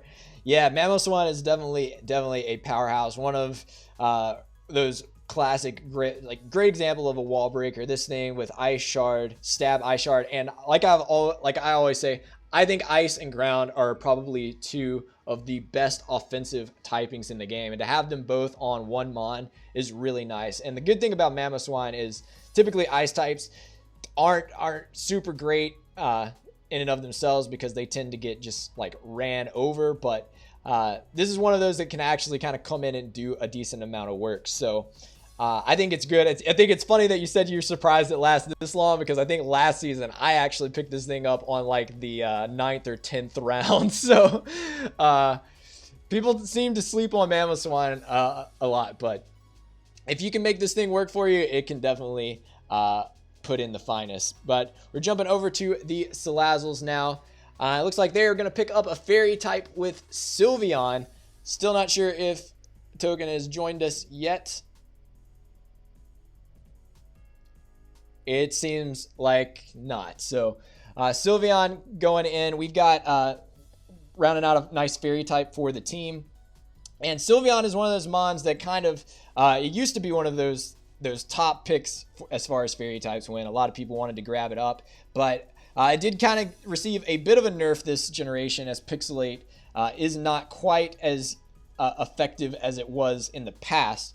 And I think it's kind of dropped a little bit lower in priority as far as the best fairy types, but I think this thing can still do plenty. Obviously, it can set up and make itself bulky and stick around, pass wishes, things like that. So pretty good support mon, and it really is nice for this team, rounding out a Steel Dragon Fairy core.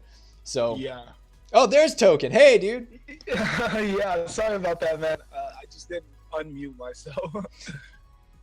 So yeah, you go ahead. You talk, man. You talk about Sylveon. All right. So what I was thinking with Sylveon was that I definitely wanted a Wish Passer, because I actually was in a different draft recently before this, and I didn't get a Wish Passer, and I was completely crushed.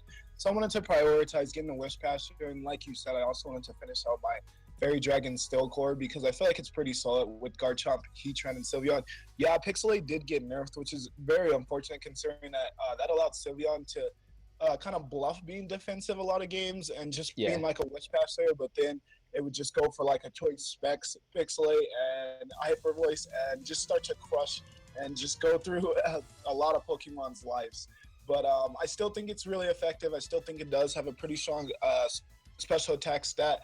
And then I'd really like Baton Blast too with Wish Passers, because often people think the Pokemon's just going to go for Wish, and it's just going to be in there for that turn, so you just get free switch-ins on it. But Baton Pass can really throw off your opponent as well, and yeah, I think it fits well with my team. So yeah, I think with Slowbro and Sylveon together, your team's staying healthy. So Yeah, certainly. I really like Regenerators, so that's gonna be solid on Slowbro. But yeah, with Sylveon too, we got and Heatran, we got the bulk going on. Yeah. So now it's time to prioritize a little bit more offense. all right, nice. Jumping over, we're glad to have Token with us finally. We're gonna jump over though to Chelsealio and Dan and see what they're grabbing. And they're grabbing Cobalion. Yo, dude, tell me about Cobalion. Woo, it's a horse thing. We don't really know what it is, let's be honest. It's got horns or something. Unicorn? No, that's Keldeo. Don't worry about it. Cobalion. It basically completes my Fairy Dragon Steel Core, and I think that's a pretty damn good Fairy Dragon Steel Core. Hydreigon Togekiss Cobalion gives me a Stealth Rocker, and then for some reason it also gets Volt Switch, which I don't understand, but I'll take it. Also gives me a Mon that's over 100 speed, so that's great. And it can be specially or physically, and it gives me a Steel type, which I needed. So yeah, it's good in the hood. I love Cobalion. I know our commissioner Celestialite is a huge fan of this pickup. I'm sure. Do you know he messaged me as soon as I picked it? He messaged me. He was like, "Good job." Yeah, this thing is great. It's got a good amount of utility to it, and it's just a very, very solid Steel type. I've seen it do a lot of work in a lot of different ways. So I have to say, I love my team so far. Yeah, it is definitely stacking up. I'm really, man, these teams this season, I think some of our older teams are stepping up their game, and you guys are. I think if you look at other teams, they're quite threatening. I think mine's one of those teams that you look at and you go, yeah, it's good, but really it's like, yeah, it's good. All right. Let's jump over to the Washington Lake Spirits now, who are going to be picking up Torkoal, the Mon that has jumped tiers. This thing. I was really not expecting to draft this thing, but I needed hazard removal. I wanted a fire type. There was Torkoal, which, gives me another hazard setter, gives me a hazard removal. Another defensively disgusting Mon, base 140 defense, if I'm correct. A bit slow, base 20 speed, but, it can do good. Will-O-Wisp, it gets a pretty diverse move pool, surprisingly. Like, not notable, but it can cover some things. Yeah. It can be even offensive with Shell Smash if you wanted it. Yeah. Torkoal went from one of those Mons that was, like, bottom of the barrel, rapid spinner if you forgot to pick one earlier, and now I think it's actually a very solid one up there. Yeah, like, it's obviously with drought and everything, and honestly you've got a lot of potential here right now just looking at your Mons to have that Trick Room team if you really want to go that route. I have dangerous Trick Room potential. I'm running that Shell Shock draft right now. Don't let this man get wishy-washy. That's all I got to say. All right, let's jump over to Nick and the Tyrantrums. Grabbing up another freaking monster. Oh my goodness. And if I'm not mistaken, I think this is a returning member of last season. Oh yeah, it is definitely a returning member for my team last season. I kind of wanted to pick one of them up, so who better than Crocodile? Needed ground type. For sure. Gives me another Intimidator with Mints. And Moxie, honestly, if I want to go that way. Pretty much same abilities. So really, I think I'm just going to use a more defensive kind of, Stealth Rocker type of defensive set.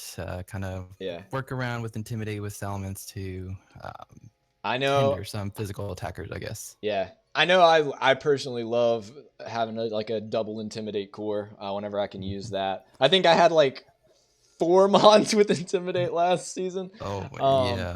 That was kind of annoying. yeah, Crocodile is just one of those Mons that's always really, really solid. And like I said, I'll be interested to see you go more defensive with this, because this thing is obviously great offensively as well with Moxie and whatnot. And I'm sure Blue is having some flashbacks, not happy to see this happen, but anyway, I like this pickup. This man is drafting too much power. I told you guys to stop letting him do this, but oh no, man, I'm just here. He's just here.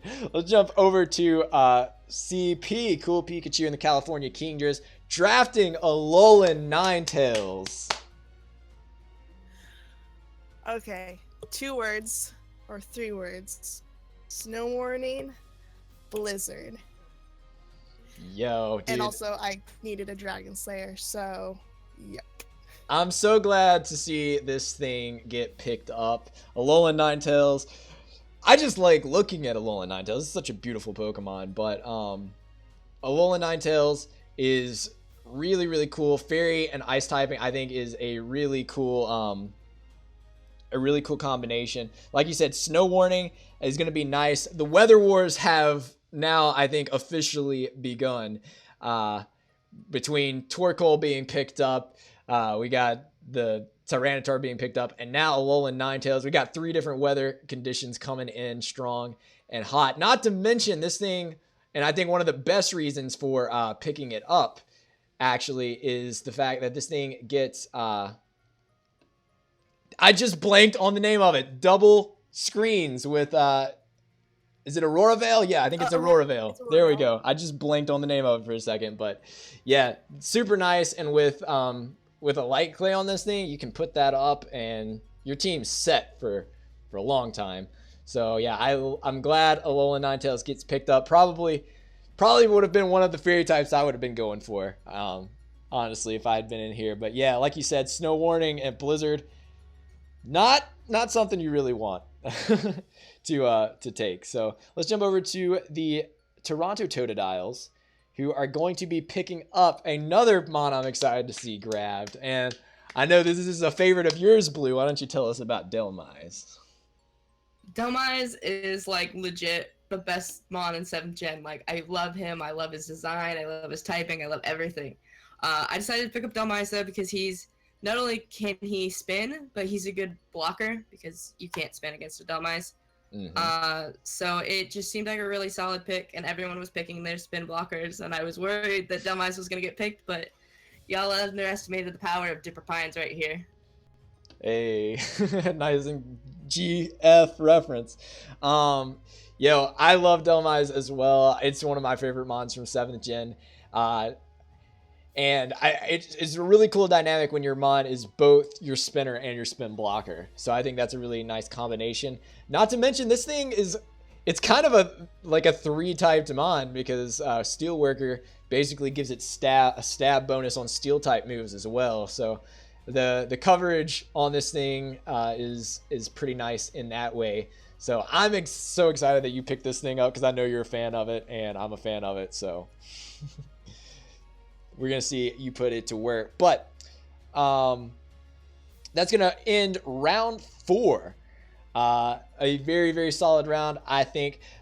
Some really, really nice pickups. People still letting Nick pick up too much power. And yeah, we're really starting to see kind of the main cores of these teams being rounded out. And in some of the places where teams looked a little bit iffy, we see teams really bringing together their drafts right now. And honestly, I'm seeing some teams that I really, really like. I think all the teams are making a pretty solid balance right now. So we'll see how the rest of the draft goes, because this is kind of the point where the tides begin to turn a little bit, and we're going to probably start seeing some more fill in the roles that are missing now that a lot of people have their cores kind of rounded out. So I believe though we've got our next pick in from Blue Jay, so we're going to get her back on here and ready.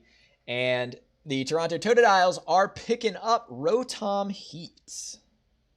So, like, every fire type I had got sniped.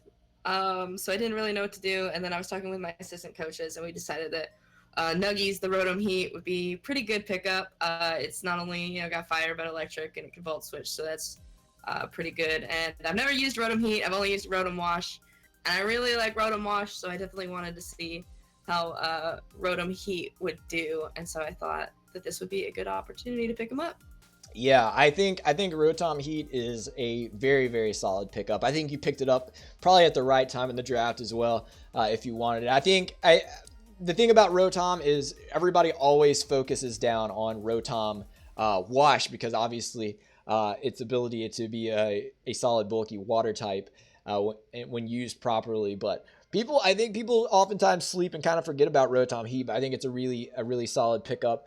It gives you a fire type, which, like you said, is really solid. And Volt Switch is always nice to have. So getting an electric and a fire type in one is not too bad. And the good news is you don't have to worry about that 4 times weakness to ground because of Levitate. So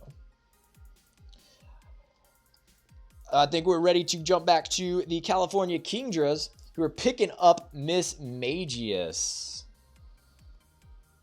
All right, so I've actually used Miss Magius before, believe it or not.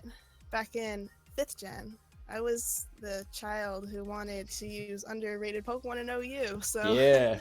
But the reasoning for this one is because I wanted a ghost type, and what's that other one? Wow. Oh, Delmise. Delmise was taken, which, yes, is one of my favorite Pokemon, by the way. So I went with Miss Magius instead, and I also wanted it for a Levitator. Yeah. So that's another reason. So Ghost type and Levitate. Yeah, I think Miss Magius is a great mon. I've always referred to it as a kind of a discounted Gengar in a sense, because, I mean, obviously its stats aren't quite up to par with Gengar, but now the Gengar doesn't even have a Levitate. Miss Magius kind of has a little bit of an advantage that even Gengar didn't have. And I know I ended up late in this last season putting this thing on my team because I lacked a Levitate user, and it was really nice to have around, and the amount of coverage that it gets is really solid. It does have some pretty poor stats in a couple of places, but it also has some pretty solid stats in other places. I mean, this thing isn't necessarily a killer, but I mean, you could run Nasty Plot on it and it's gonna be a problem. So let's jump over now to the Texas Tyrantrums, who are finally shifting phases into their defensive core here and grabbing Tentacruel. Yeah, man. I needed some Spadef, so I went ahead and tried to get a Rapid Spinner as well. Also water type, all 3 things I lacked. So, just adding some more trash to my trash team. I'm just here, just under the radar. Under the radar. Anyway, yeah, Tentacruel's cool. Can, like I said, Rapid Spin. It can set up T-Spikes. It can maybe run some memes with like some Swords Dance or something. I don't know. Maybe. But yeah, Tentacruel's cool. Yeah, I like Tentacruel. I think it's really nice. And the good thing about Tentacruel here, as opposed to a lot of other leagues, one of the rules in the IBL is that you can only carry 1 of each item per week. And that cripples some people a bit because they want to run like multiple leftovers or whatever. And this is kind of a nice way to bypass that if you want to run leftovers somewhere else with Black Sludge. Yeah, so I think this is a very good pickup. I honestly think it matches pretty solid with your team so far. Yeah, I think it and Salamence can really work well together with like EQ, and then Ice can resist and immunities between each other. So yeah, I believe so. That works. So let's jump now over to the 4th pick from the Washington Lake Spirits. 4th pick overall, 5th pick total. And it looks like they are going to be grabbing Zapdos. I'm a bit skeptical about this pick because last season I went for Raikou, which is another A-tiered electric type, and that thing had the worst score of my entire team. But this thing still is a bit different. It may be slower than Raikou, but it's still got good bulk. It's got Defog. I can run Static, right? Static was released? I believe so. Yes, I believe so. So that's good. It runs T-Wave, Volt Switch. Unfortunately, it doesn't really have good Flying Stab, if I remember. You have to run Air Cutter. So that's going to be a bit detrimental, but I can probably live without it. And, I mean, heck, you got Heat Wave. Yeah, I think one of the nice things is this is one of those defoggers that, as far as a flying type goes, it's kind of a bit counterproductive a lot of times to run defog on a flying type, just because you're gonna have to switch in on rocks to remove the rocks if they get set up. But the good thing is Zapdos, unlike some others, tends to do pretty well switching in on those and then roosting up, just because it's nice and bulky, unlike some of the other options. So I think Zapdos is a solid pickup, and hopefully it also helps cover up my ground weakness. Yeah, so that looking pretty solid. So hopefully you won't regret this decision like you might have Raikou last time around. But to be honest, I was just going through A tier and I'm just like, there's nothing here that interests me.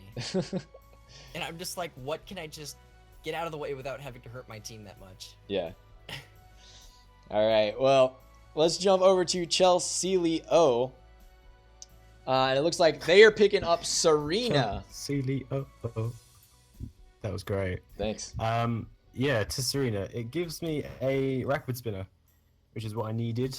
I haven't really used it too much. It gets a cool ability in that Queenly Majesty thing, whatever it is, that stops priority moves. That's cool.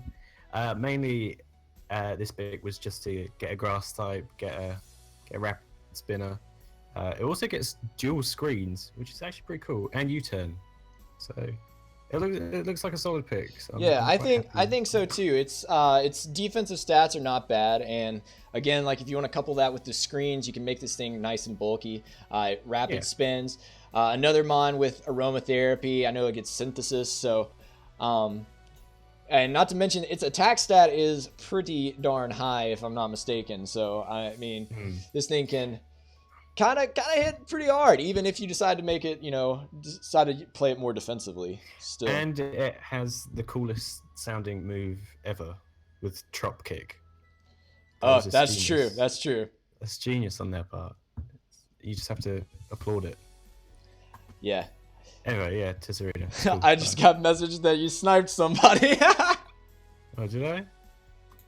All right. Well, anyway, let's go ahead and jump over to the who's next? Oh, the Salaz and Salazzles token is here, and hopefully to talk about Crobat. It looks like. Yes, Crobat. Well, first off, I got sniped on both of the grass types. I wanted that both had rapid spin. Before this, that would have filled out my Fairy Water grass course. I was really looking forward to that as well. It's checking off another thing that I wanted to accomplish with my draft and getting rapid spin. However, Delmise and Serena both were taken, and I didn't think both would be taken before my next pick, but you honestly need to realize how much people prioritize rapid spin. Yeah. However, I still was going to draft Crobat either way if it did drop to me after I picked one of those two, considering that Crobat is a very solid defogger, so at least gives me defog. It just kind of sucks when I have two very solid stealth rockers that I would rather have a really quality rapid spinner than defog, but still works out really well because I feel like I'll be able to get rocks up a lot with Garchomp.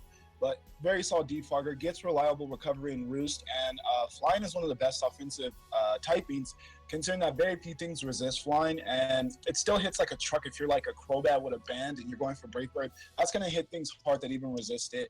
And yeah, I really wanted a Pokemon that had a solid flying offensive move, and now that I have that and Stab on top of it, and really reliable recovery really sold me on Crobat, because it's able to tank a lot of hits that you wouldn't expect and then roost up and then just be an annoyance to your opponent's team. And I think Crobat's just always been underrated. I've used it before in testing for a draft league, and it did so much work for me, so I'm excited to use Crobat again. It's been a while. Yeah, Crobat is really great. This thing always just hits like a monster, and like I said, for it to be so fast and to hit so hard, it is a very bulky mon, and which is kind of surprising.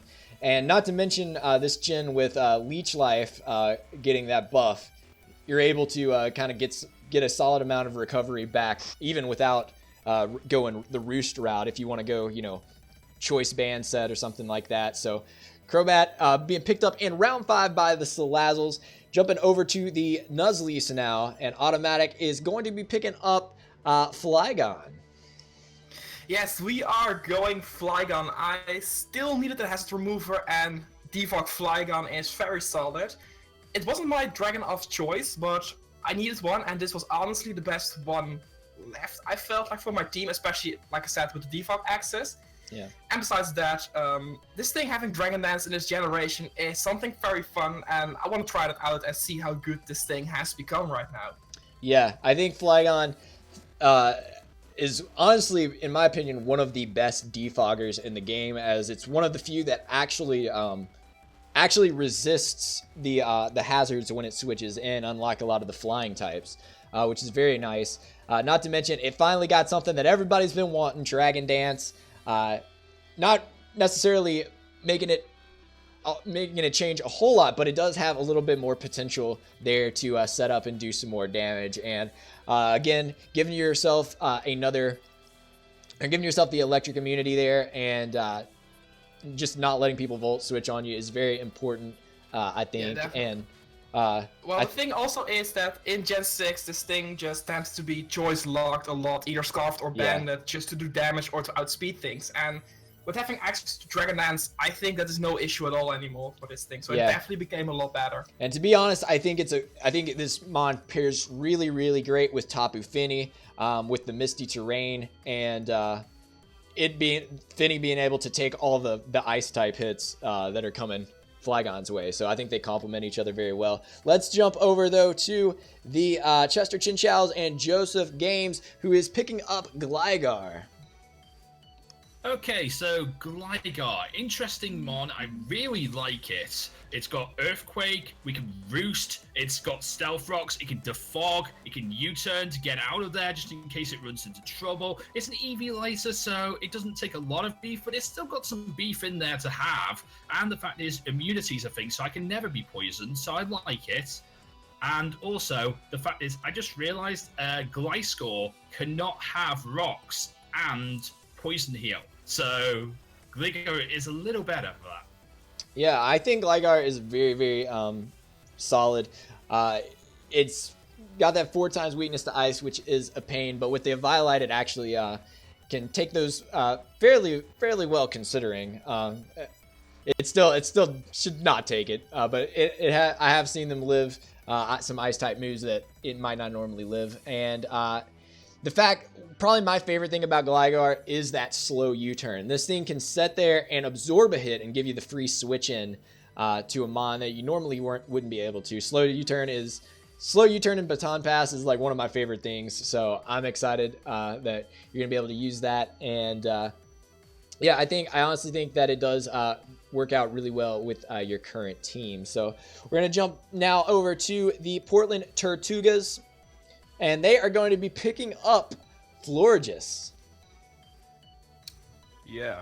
I didn't really have yet a really bulky mon on the team, so I wanted to just get, a dedicated wall, which seemed to be a good option with Florges. It gets a bunch of different things that it can do. I don't really know what exactly. Hold on. Okay, yeah, it has it has 154 base special defense. That's quite a lot. It also has 112 special attack, which is already a decent amount just if it wants to, deal some damage, and it gets Moonblast, Calm Mind, Synthesis, so recovery as well. Yeah, it's all around great. Yeah, I think it's a very, very good fairy type. It's probably one of my favorite fairy types to use. And like you said, this thing can sit there, it can set up. It has some recovery and cleric abilities, and it's just really a nice mon. Not to mention that it does get Psychic, which can kind of help it to cover those poison type weaknesses, which is really, really nice. So I love Florges, and I'm glad to see it get scooped up. Let's jump over to the Reggies now, and it looks like they are picking up Snorlax. Yeah, so after getting sniped not just once, but like 3 other times in this round, I'm just like, okay, I need something that can tank hits. I need a normal type that I really gonna love, because my normal type was going to be Savali, but on the very first round it got sniped. So Snorlax actually is super incredible. I actually almost lost to it in the first season, and Snorlax can take hits, it can set up, it can it now gets high horsepower, I believe. I don't know if, and plus it gets self-destruction. It's not explosion, but it's self-destruction, which is always so good. So Steve drafted his first explosive mon of the draft, and Yeah, we've seen Snorlax last season put in a lot of work and be one of the mons that people really didn't expect to be as much of a problem as it was. This thing is really solid. Not to mention it gets stab, body slam for that hacks that I know that you low key love a lot. And yeah, I think this thing. Go ahead. Plus, the thick fat can help out with the Latios the weakness as well. Yeah, I think that is a very, very solid pickup. So I know you're probably very excited to have this monster on your team. Hex, yeah. No one else probably is. No one else is. We're going to jump over to the Torrens Victinis and Deku Flame, and it looks like they are grabbing up the other Rotom Wash. That's right. We're picking up Rotom Wash. It has Levitate, so we don't have to worry about Earthquake. It has electric moves. Electric moves are good. And it's a washing machine. Who doesn't like washing their clothes? Like, I don't know. I think it just works great. Yeah, I think that it is definitely one of those. I'm actually kind of surprised to see it last as long as it did. Honestly. Oh yeah, I didn't think it was happening. But yeah, Rotom Wash is one of those mons that it's a very good bulky water type. It gets Volt Switch. It has Levitate, so you got that ground immunity. I think the thing about Rotom Wash, at least for me, is it's one of those mons that you have to know how to play it to be able to fully take advantage of it. So hopefully Deku's gonna have the knowledge to make this thing work with his team. But I think it's a very solid pickup regardless. Oh yeah, we'll make it work. We'll make it work. You've heard it here. All right, so let's jump over to the Las Vegas Gladiators, and it looks like they are gonna be picking up Galvantula. Yo, I low-key forgot that I took that for half a second. But I really like Galvantula not only as an electric type as itself, because it's pretty fast and hits really, really hard for an electric type. I get to take advantage of that Volt Switch, which is really nice. I want to abuse that a lot. And the Sticky Webs was really important, solely because I have Excadrill, Primarina, some really slower Pokemon, aside from Sandrush, obviously. But I don't want to run Sand every single week to be fast. Yeah. So having those Sticky Webs really can make me use Mold Breaker more, can make it so I can choice band my Excadrill if I want to, and I don't have to run a Scarf or Sandrush every single week. Yeah, for sure. And I think one of the things, too, that people forget, obviously, Galvantula always proves itself to be really nice with Sticky Webs. But one of the things that I think people sleep on a lot is the fact that Compound Eyes Thunder hits like a monster. And so, you can definitely run this thing to be an offensive mon if you so choose.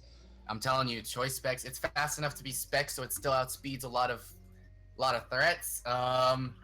Yeah, not a lot of things want to take a choice specs Thunder, especially when I'm not missing it because of Compound Eyes. Yeah, and if somebody tries to set up the rain to counteract you, well, rip you. All right, so that's gonna wrap up round 5. We're starting to see the snipes happen. We heard a lot of people talking this round about getting sniped and having to kind of change their plans. This is about the point in the draft where it really starts to become a thing.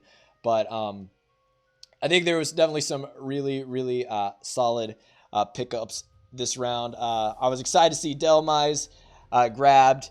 Alolan Ninetales got picked up this round as well, which is really, really good. We saw Nick finally deciding to draft a little bit more defensively. Well, I guess he kind of did with Crocodile, but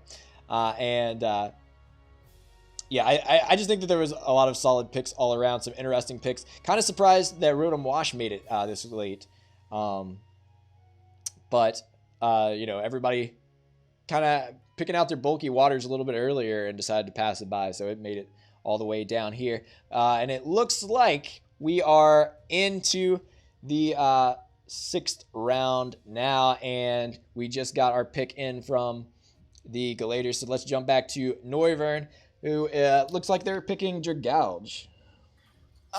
My thing was I really needed a dragon type, and I was talking with one of my friends on what dragon type really fit this team, and then we strongly realized, hey, grass types are a problem for this team. Dragalge is quad resistant to that. Dragalge, however you pronounce it. It's quad resistant to grass. It's gets access to like Scald and stuff like that, and not very many things want to take a choice specs Draco Meteor from that thing, or Sludge Wave, especially when I have Galvantula just chilling there with some sticky webs. So yeah, I mean, don't think that a fairy type switch in is the answer here with that. Nope. With that freaking Sludge Wave, man. And yeah, Dragalge is just a really nice pickup. It tends to prove itself to be a pretty solid wall breaker. It's not the fastest thing in the world, but it does what it does very well and puts a lot of damage on the board with the whole adaptability and whatnot. So yeah, let's go. Getting that 2x boost is really important, and then the 123 Spadef, that's also very helpful since it's slower. Yeah, and like you said, it really rounds out your team very well. I like the Dragalge and the Galvantula pick with the big weakness to grass that you mentioned earlier. So I think it works. That pick worked out really well. Let's jump to the Torrance Victinis. It looks like they are going to be picking up Zygarde, and I believe that is going to be 50% form. They didn't specify, but it's A tier, so I think that's 50% form.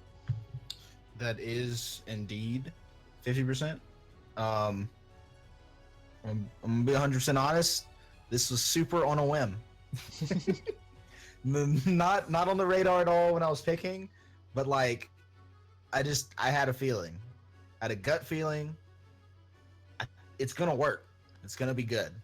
I don't know how it's gonna be good. I don't know how it's gonna work. I mean, it's A tier. It can't be bad, right? Wow. These last words. Anyway, yeah, Zygarde. Honestly, Amon, I'm not very familiar with myself, so I can't speak much on it myself. But we get the win pick here from Deku, and we'll see if he can make it work for him. See if it fills in the holes. It does give him the ground type, so filling in that electric immunity for his team. Let's jump over to the Reggies now. And the Reggies are going to pick up Shaman. So I had some ideas about this. I needed a grass type and then realized, you know what? I don't need a grass type. Then realized, wait, I can't go for my next pick if I don't have a good core. So to round off my water, fire, grass core, I had to pick on this little guy, Shaman. Never actually used him before. I've seen some gameplay with him. He's a base 100 mon all throughout, so he's like a grass Manaphy without the setup, plus the Sea Flare hits like a truck. He gets some pretty good moves overall. I'm hoping I can use this mon to its fullest. Never actually used it before, so hopefully Shaman does work for me. Well, hopefully so. It does round out your fire, water, grass core, and I mean, I've seen this thing put in work when used right, so. Exactly. I think if you can figure out the way to use it properly, that it can definitely be a great advantage to your team. Plus we're running out of grass types too, so yeah. So we're gonna jump now over to the Portland Tortugas, and it looks like they are gonna be picking up one of my favorite mons of all time, Espeon. Yeah. So with that, it's I needed a fast mon basically on my team. Most of the mons I have currently are like not the fastest, but I wanted to get something that was really a hard hitter and also pretty fast. So it has like 110 base speed and 130 base special attacks. So I think I fit that pretty well. It also has really good coverage and stuff and magic balance and all that. So yeah. Yeah. I mean, Espeon, I could sing the praises of Espeon just because I love it, but Espeon is one of the mons that I think a lot of times people don't really think about as much being a solid mon, but Magic Bounce is just so nice for the hazard control.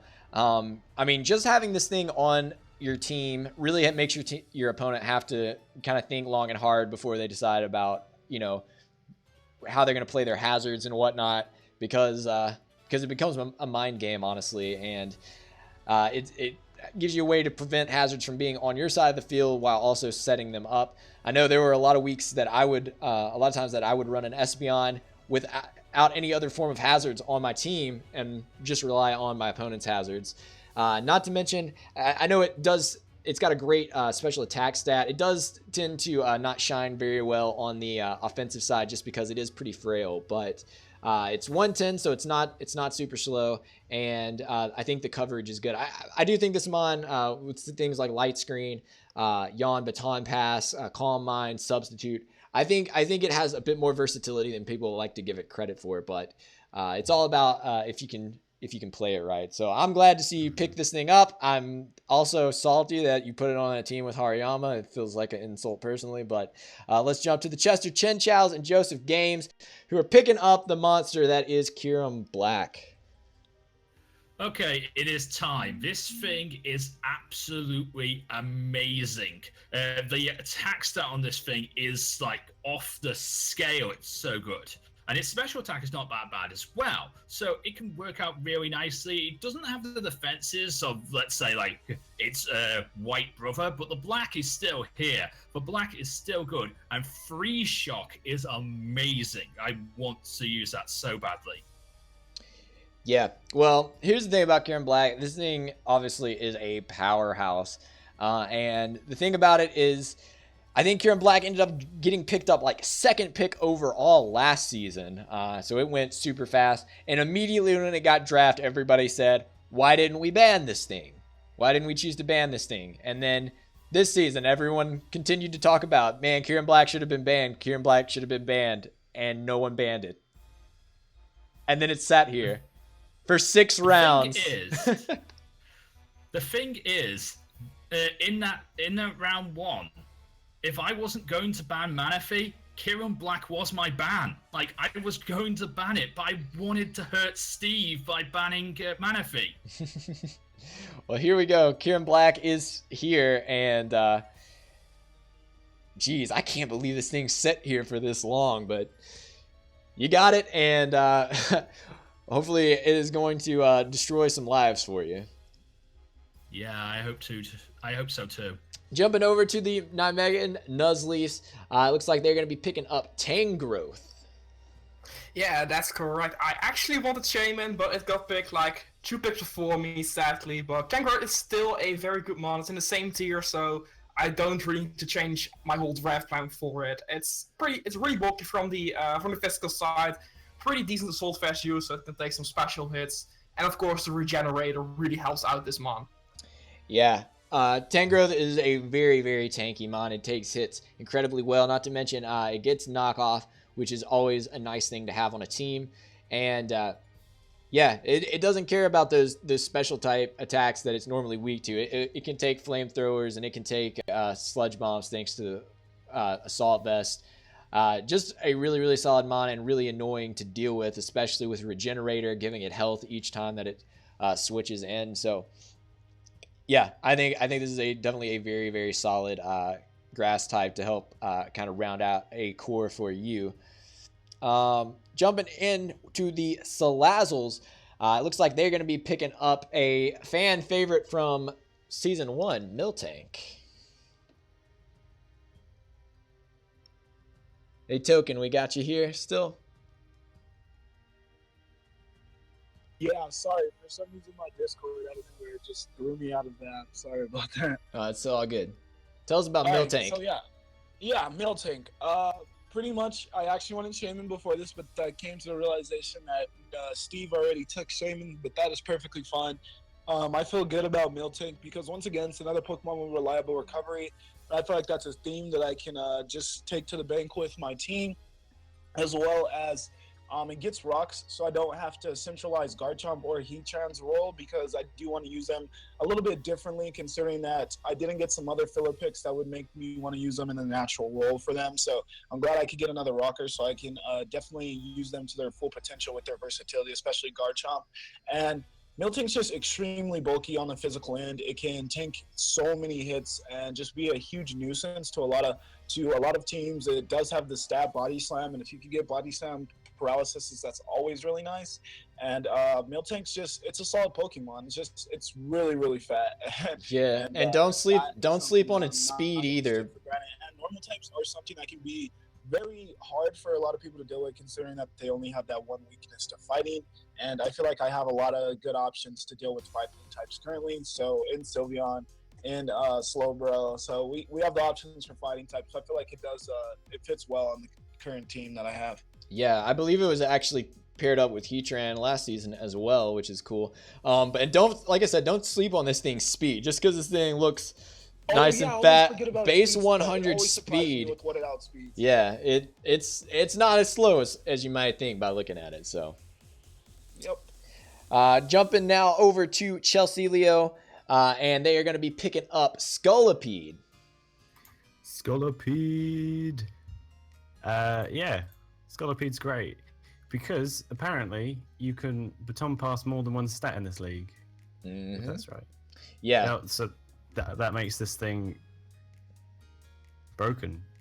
Yeah, that's part of the reason. I believe last season it was actually B tier, and we opted to bump it up to A because one of our rules in the IBL is that you're actually allowed to baton pass multiple stats, including speed.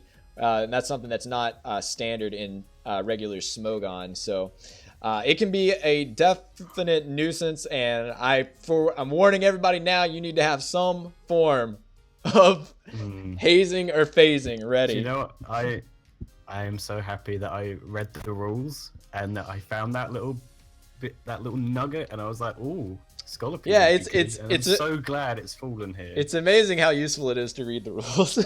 Oh yeah, I would definitely recommend reading rules, people. Read your terms and agreements before you sign up to things. All right, public service announcement from the Hawk himself. Jumping over to the Washington Lake Spirits, they are grabbing Whimsicott. This thing honestly helps my team so much. First of all, it helps with my Fire, Grass, Water Core, which I'm slowly building up. It completes the Dragon Steel Fairy Core. Also, I have Torkoal to benefit Whimsicott as well because Drought can boost Chlorophyll. And, well, a chlorophylled Whimsicott, who really needs Prankster when you can just blow everything down in your path? Yeah, that's true. I think that's something that people sleep on a lot of times is that Whimsicott does get the chlorophyll, and so you don't have to necessarily run Prankster, which is an option. So Whimsicott grounding out, as you said, your Fairy Steel Dragon Core. Also helping you work on a Fire Water Grass Core. So got the double cores in the work. But let's jump over to the Texas Tyrantrums and Nick Reckless Bat bringing in Bronzong. Oh man, this was unexpected. I just got sniped with that Whimsicott pick. To be honest, the pick before me. My heart hurts for that one. But Bronzong is solid. It's always going to be an issue with whether the team needs to figure out if it's Levitate or Heat Proof. It gives me another rocker, so it's nice, another nice solid steel type. So I'm still happy with it, but I really wanted Whimsicott that pick. Yeah, I think, and honestly, I think like Steel Psychic is one of, I think the typing is really, really nice now, especially. And the thing too is I don't see Bronzong used super often in this format, so I'm excited to see how you're able to put it into work. Bronzong is nice. Let me tell you. I'll show you. All right, yeah, just show me. Make me believe in Bronzong. All right, let's jump over to the Kingdras and Cool Pikachu. It looks like they're going to be picking up Bisharp. Yeah, I'm actually surprised that this one wasn't picked up sooner. I chose it because I wanted a Dark and Steel type actually, and I thought, well, Bisharp's both of those, so let's go with that. So yeah, that's my main motivation for picking this one up. I have used it in the past, and it's worked very well for me. Yeah, Bisharp can definitely put in a lot of work. It's one of those mons that it's nice too because the typings complement themselves in the sense of it keeps you from being super weak to fairy typing. You do have to watch out for fighting typing, because you do have that 4 times weakness. But this thing's really nice. I believe it gets Defiant, if I'm not mistaken, which is one of the things that can really get into the heads of opponents, especially with these like Intimidate users and whatnot running around. But jumping up to the top of the order, we've got Blue Jay on toast, and they are going to be taking Gastrodon. So we're picking PJ Salt the Gastrodon. He's a bulky water, which we needed. I think that completes one of our cores. Yeah, fire, water, get grass, so that's good. He also learns the ice moves, which could be really good, and he has the ability Storm Drain, which I'm super excited to use. But yeah, no, I love this Pokemon. I've always wanted to use it in a competitive sense, and so I'm really happy that it actually made it this far, and I was really worried that it didn't, but it did. Here it is. Yeah, Gastrodon is super, super nice, and Water Ground just always tends to prove to be a very solid typing, unless you're elite and draft Quagsire. But Gastrodon is really nice. I love this mon, and I mean, this thing was putting in a lot of work when it was used last season for the time that it was. I really like this mon, and like you said, Storm Drain is just a really, really cool thing to have, because honestly, like, your answer for this thing is typically, if you can't hit it with a grass type move, hit it with a water type move. But wait, you're not doing that. So I really like this pickup, Gastrodon, going as the final pick for round 6. So we're about to be jumping here into round 7. So I'm going to give them a chance to get everything ready for round 7. I'm liking the draft so far. Guys in the chat, let us know who you're pulling for, what you're thinking of each team's draft and whatnot. But yo, it looks like they are already ready to go. They are on it today. Let's jump back over to Blue Jay, because she's already picked up her next pick, and I'm excited about this one. Tell us about it. Well, let me remember what I picked, because I have. Sorry, Grand Bull. The next 8 It was Grand Bull. Okay, so I picked up Princess the Grand Bull. I used it in my Pokemon Sun Egglock, and it was really fun. I was really bad at it, but now I understand it. It's a tier D, which I needed to pick up. It's a fairy type. It's bulky. This is one of the Pokemon that I've like always wanted to use, but never got the opportunity to use. And so here's my opportunity. So we're gonna give it a go. Yeah, Granbull's a low tier fairy that's I actually really like it. It plays a little bit differently in the fact that it's not it's a more physically based mon, and it's bulky, but not in the ways that you would normally think, because its special defense stat is pretty garbo, but its main buff to its defense comes through that Intimidate, and it's really nice with being able to have Play Rough, things like Fire Punch, Earthquake. And I mean, you can even this thing gets Hill Bell, so I mean, you can go that route if you want. I really like Granbull a whole lot, and I'm excited to see it go. So let's jump over to the California Kingdras, who are going to be picking up Noivern. Okay, so I have to apologize to my mascot, because it was a tie between Noivern and Kingdra for my dragon type, and I chose Noivern over Kingdra. And I think part of the reason was because I got a strong flying type. I already have a water type in Volcanion, so I'm not really that focused on getting another one. And flying type was more important to me with that Hurricane. So I chose Noivern. Sorry, Kingdra. I'm sorry. Sorry, Kingdra. Passing up the mascot pick there for Noivern, but for an understandable reason, Noivern is really, really nice, and it's one of those mons that I consider to be just a powerhouse of speed. Not a whole lot of things are gonna just outspeed it naturally, and it's one of those mons that generally always gives you something that's gonna outspeed one of your opponents, and that's a really nice thing to have. You can choose to scarf it to make sure that nothing's faster than you, or you can specs it, and it gets U-turn as well, which is always just a really, really nice way to get initiative. So Noivern is a really nice pickup. Jumping over to the Texas Tyrantrums, though, as it looks like they're going to pick up the third of the Rotom forms, and it is Rotom Mo. Yeah, I had to kind of get it back up for that Whimsicott. So Yeah. I need an electric type and a grass type, so it's kind of fit both of those. Kind of completes. What do we have here? No, not yet. I still wait. Fire, water, grass. Yeah, with Tentacruel and Entei and Rotom. So, trying to make it work. Rotom, I like it. It can be bulky, and nice Sleep Storm. So, and Volt Switch with. If I can get something else like has U-turn, then that'll be nice. But, Yeah. Rotom's kind of just here. Yeah, I mean, I think small in there. I think Rotom is not too bad. I think it's slept on a little bit. Obviously, it's a Leaf Storm is such a really great grass type move to use. It does have its drawbacks, of course, but the cool thing about it too is that you can Leaf Storm and a lot of times just Volt Switch out rather than having to hard switch. Yeah.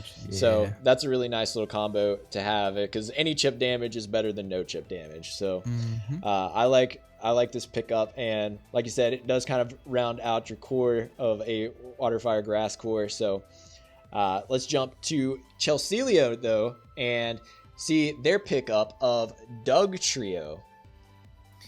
Yeah, Doug Trio is great because it means I could trap some things and kill some things. It's a very fun mod to use. Great speed, just a great thing to bring in, trap something, and then kill it.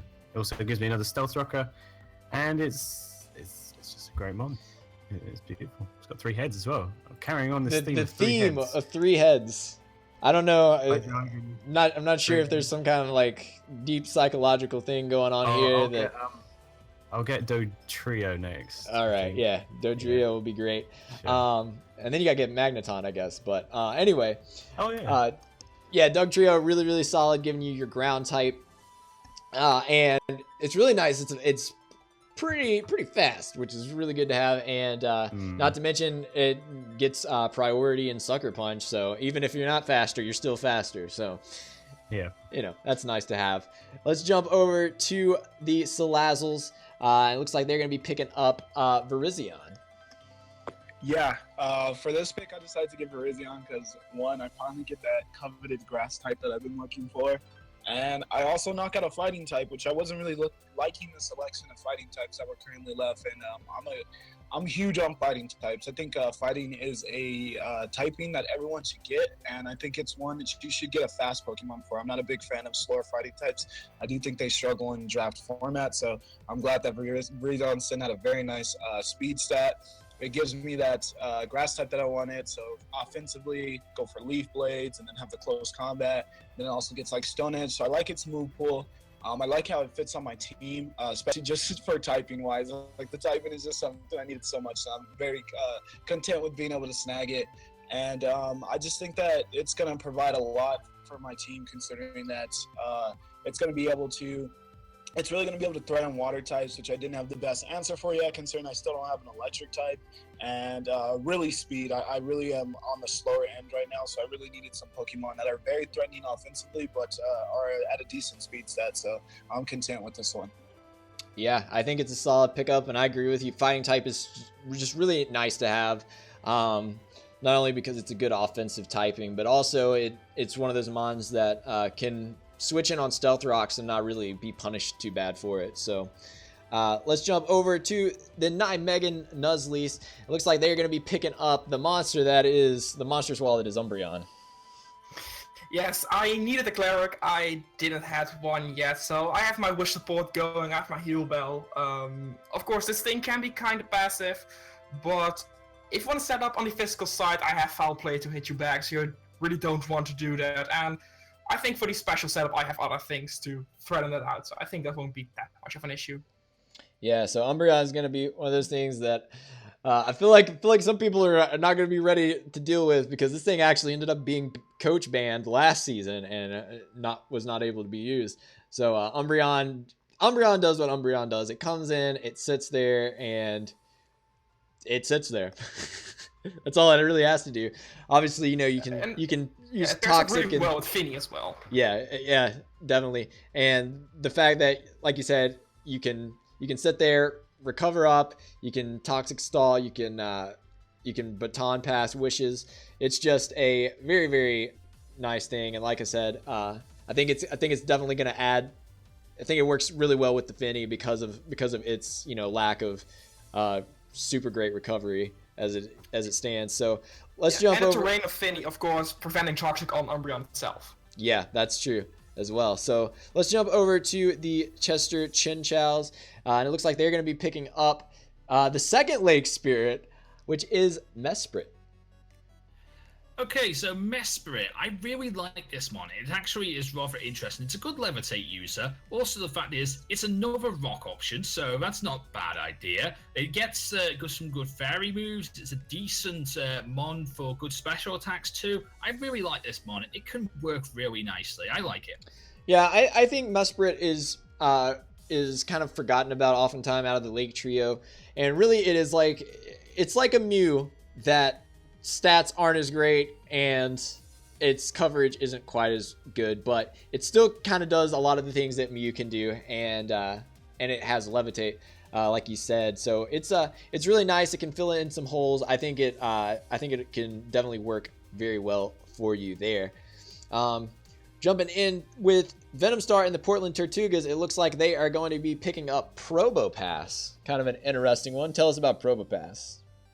Yeah, so I needed an E tier mon to pick up, and it seems like really in either in this format or in just regular Smogon, there's a lot of mons that are in lower tiers that are actually like really bulky and stuff but they're just really slow, so that's why they're never actually like put up in higher tiers. But Probopass actually has like super high defenses in both defense and special defense, like 145 base defense and 150 base special defense. So it's pretty good wall in that regard. It also gets like Earthquake and all the different like moves. Also, it gets explosion and self-destruct. So take that, Steve. I got an explosion mon. Shots fired. Does it? I might be mistaken. Does it get Volt Switch as well? It also, yeah, it does get Volt. Yeah, I was gonna say that's kind of nice to have, a slow Volt Switch, and yeah, really really solid. I mean, hey, Probopass was in the Elite Four this time around, so it must be good, right? Yeah. All right, let's jump over to the Rhode Island Reggies, and they're going to be picking up another familiar mon for me, and that is Staraptor. Yeah, so I was looking into my draft and I kept looking like, okay, I need a flying type. And what flying type does the best job, since they already picked up the Crocodile, and all of the Intimidators are pretty much gone. Gyarados was there, but I'm like, I already have a water type, so I'm like, you know what? I have to do this for Magic. I have to pick up Tub Gun, the Staraptor. I just had to. It has close combat, Brave Bird. It can be reckless if I really wanted to. It can be Scarf. It can do so many things. He has like the Defog in the team, so now I have the 2 Defoggers. Such an amazing mon. I think it's like what, base 110, base 100 in the attack. Yeah, or no, base no, don't call me out on it. I thought you were saying speed. Base 120 in attack. Yeah, there you go. That's what it is. Attack stat. Pretty good bulk, pretty much. It does not take hits very well, but it's just gonna get in and get out. And it sits in that base 100 speed, so I'm looking good, a lot better than last year in my speed tiers. So hopefully I do good with this one. I hope to do you proud, Magic. That's all I'm saying. Well, I'm just gonna say I like this pickup. To me, Staraptor was always kind of my workaround when I couldn't get a Landorus, because I absolutely love U-turn, Intimidate as a combo, and with Staraptor at base 100 speed, a lot of times it can just outspeed a lot of things naturally. But even if you have to go the Choice Scarf route, this thing can really do a lot of work. It can come in, drop the attack stat of something, and then get out of there and let something else take the damage. So I really like Staraptor. I like seeing some of my former team members coming together. So let's jump over to the Torrance Victinis now, and they're gonna be picking up Hawlucha. That's right. Getting Hawlucha.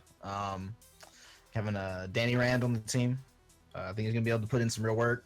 I was looking through what I had, what was left, what we should get, the plans I made, all that kind of stuff. And I realized I didn't have a fighting type, which I always forget. So I was like, yo, I'm going to get a cool fighting type. So I picked Hawlucha. Yeah, Simple as that. Hawlucha is definitely a very interesting mod. I feel like you may have just given Steve some bad flashbacks to the co-op that me and him did. But yeah, Hawlucha is really cool. I don't see it used super often, so I'm not as familiar with it. But I know Flying Press is a really, really cool Well, that's move. the secret. Nobody knows what to do. Yeah, it's a cool. That's a cool thing. So yeah, hopefully you can catch some people off guard with this Hawlucha. Maybe everyone else is not as familiar with it as I am. If so, you might have the advantage. We'll see what happens. All right, let's kick it over to the Las Vegas Galators, and they're gonna be picking up Embor. Yeah. I noticed a lack of fire type when I was gonna. Basically, Nick has been sniping me this whole draft. I want to let you know this ahead of time. I kid you not.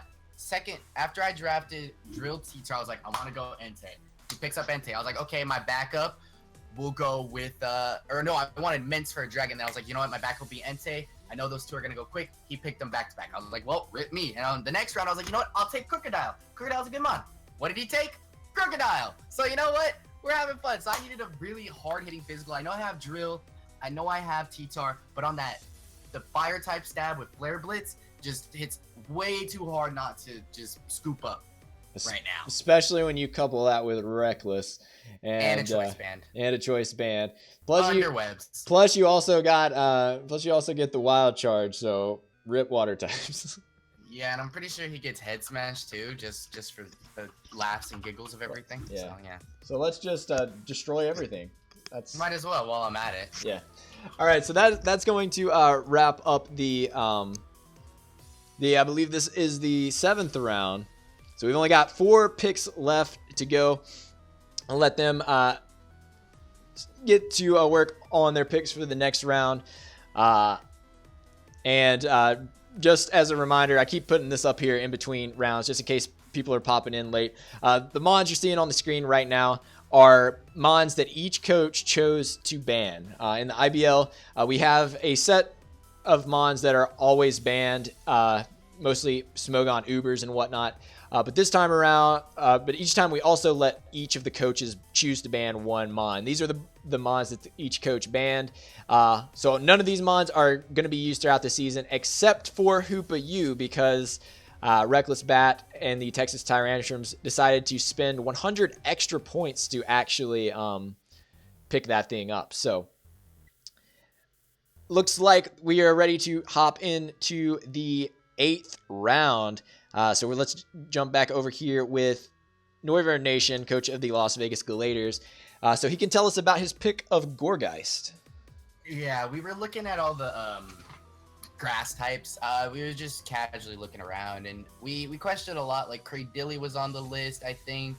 I talked about Maractus, and then I realized, scooping up Gorgeist wouldn't be terrible. I've never used it before, so this is going to be a learning experience. I didn't have a ghost type, so having that dual type really helps, especially with the type that you don't have already. So I enjoy gonna try my best to enjoy it. I think it gets access to leash speed and stuff like that, and shadow sneak, so that's really helpful. Yeah. Good priority, good bulk behind it. It's really bulky. I didn't realize how bulky this mod was until I drafted it literally a couple seconds ago, but yeah, it has some bulk behind it with that 122 defense, so that's nice.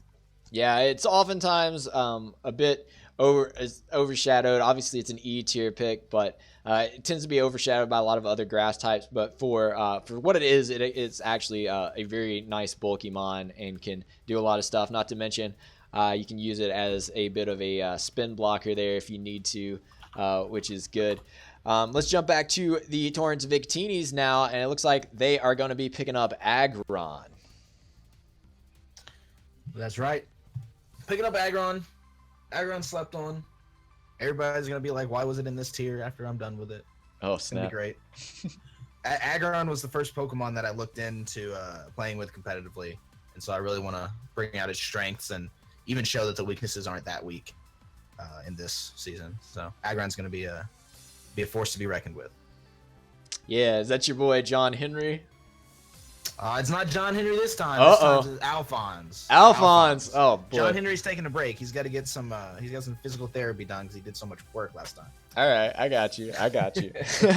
All right, so that's going to be the 8th round pick for the Torrance Victinis, taking Aggron from the D tier. Let's jump over to the Rhode Island Reggies, who are picking a D tier as well, and they are grabbing Escavalier. Yeah, so this was more of like interesting pick because I remember last season this thing did incredible work in the Mucha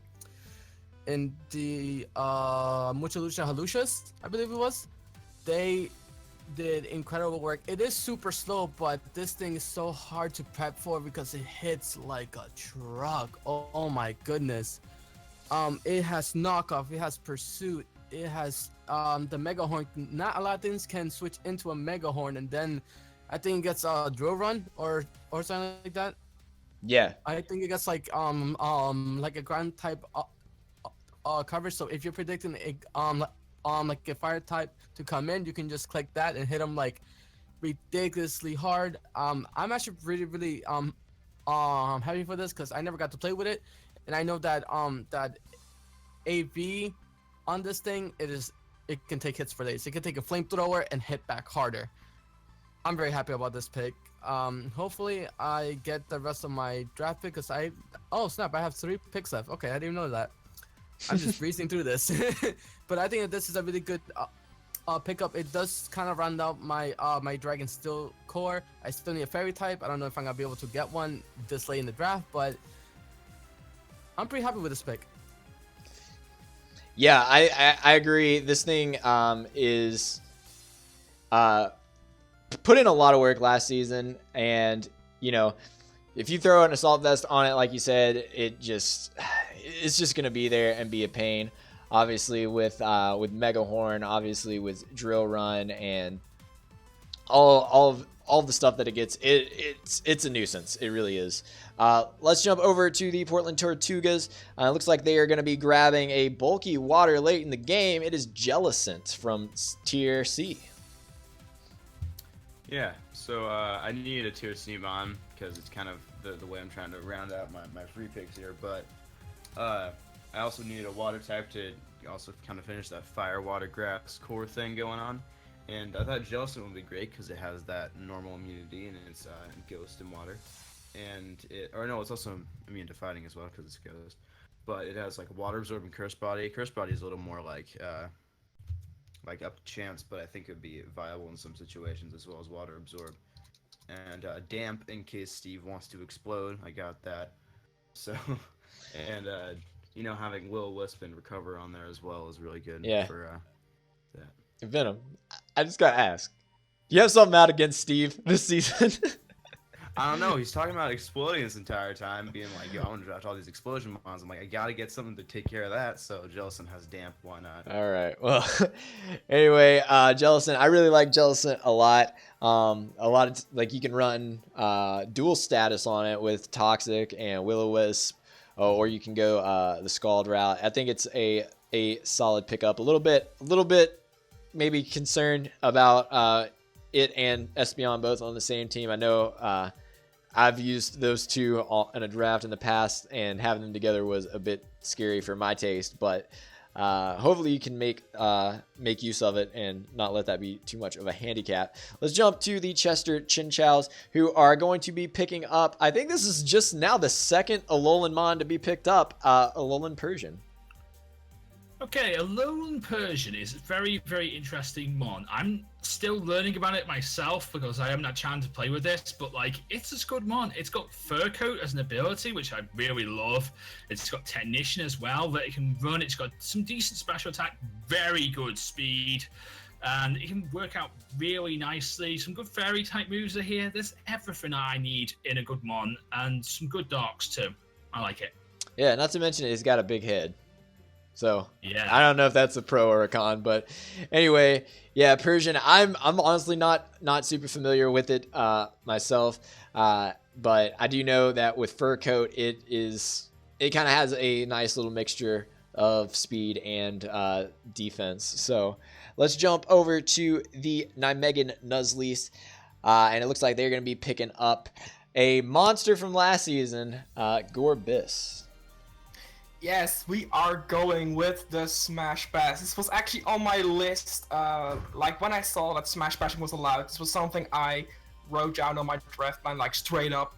Only didn't want to grab it really early in the draft. Like I mentioned earlier, probably some people didn't even read the rules and know this was allowed until the Scolopy pick was announced. So I was like, okay, I might need to grab it right now, or otherwise someone else is gonna do it.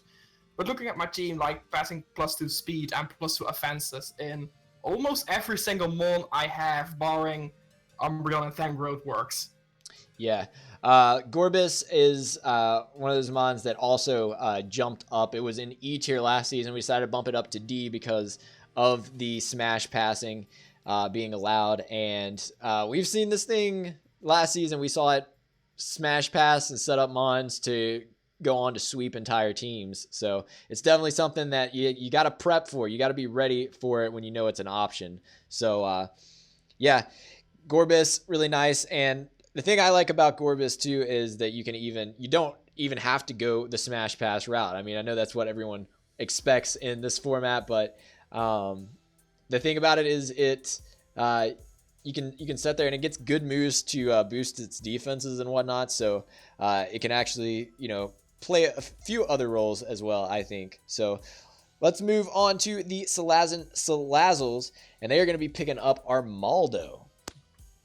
Yes, so with Armaldo, I was able to finally get a spinner, which I really wanted, and I think Armaldo is just an overlooked spinner and just an overlooked Pokemon in general, as it's always just been a lower tier Pokemon, but in League format, I just feel like there's so much this Pokemon can do for you. Has that base 125 attack stat, which is absurd for a Pokemon that's in this low of a tier. So I really, really like that. 100 base defense, which is also really solid for this Pokemon. And it gets Swift Swim if I was going to use that. And it also gets Battle Armor, which is also, it prevents being crit. So it could come into hand maybe at some point. But however, anyways, it gets that Stab Stone Edge, which is extremely nice. Stones is already a pretty strong move. Coming off the Stab makes it even better. And also gets Stab X Scissor. So two cool offensive options that are pretty strong for it to bring to the table, as well as knockoff. So knockoff is always a really nice added thing to have. Then you can run like a Swords Dance set with Aqua Jet, considering how slow freaking Armaldo is. You can run Aqua Jet to actually have some priority. And then it also gets Rock Polish, so definitely watch out. I'm really looking to show that Armaldo has been an overlooked Pokemon and that it can actually do a lot. So I'm excited about this pick, especially for Rapid Spin, especially for that. Yeah, I know I ended up actually trading for Armaldo last season because it just fit my draft and something I needed. Rapid Spin is nice, and I do think it a lot of times slips under the radar as not being as good as it actually is, because this thing can just hit so hard, like unexpectedly hard, and that's something that you don't always see from bug types. So I think this is great, and like you said, you do have that option that if later on you decide you want to play around with the idea of Swift Swim, that is an option for you. So let's jump over now to Chelsealio, and they are going to be picking up Licky Licky.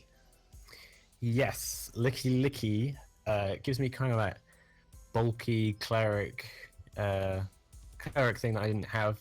Lots of cool moves as well. I think it's just, I always try and get a normal type if it's not going to be Miltank or something like that. Licky Licky is probably the next best thing. Just a great Wish Passer, cleric option, like I said, and it gets knockoff. It's cool. It's got a giant tongue, and I believe it gets isn't one of its abilities Cloud 9 as well? Yes. So that could actually be really, really nice, as we have seen a few teams kind of drafting around that weather and whatnot. But let's go ahead and jump over to the Washington Lake Spirits, kind of speeding up a little bit here, and they're going to pick up Keldeo.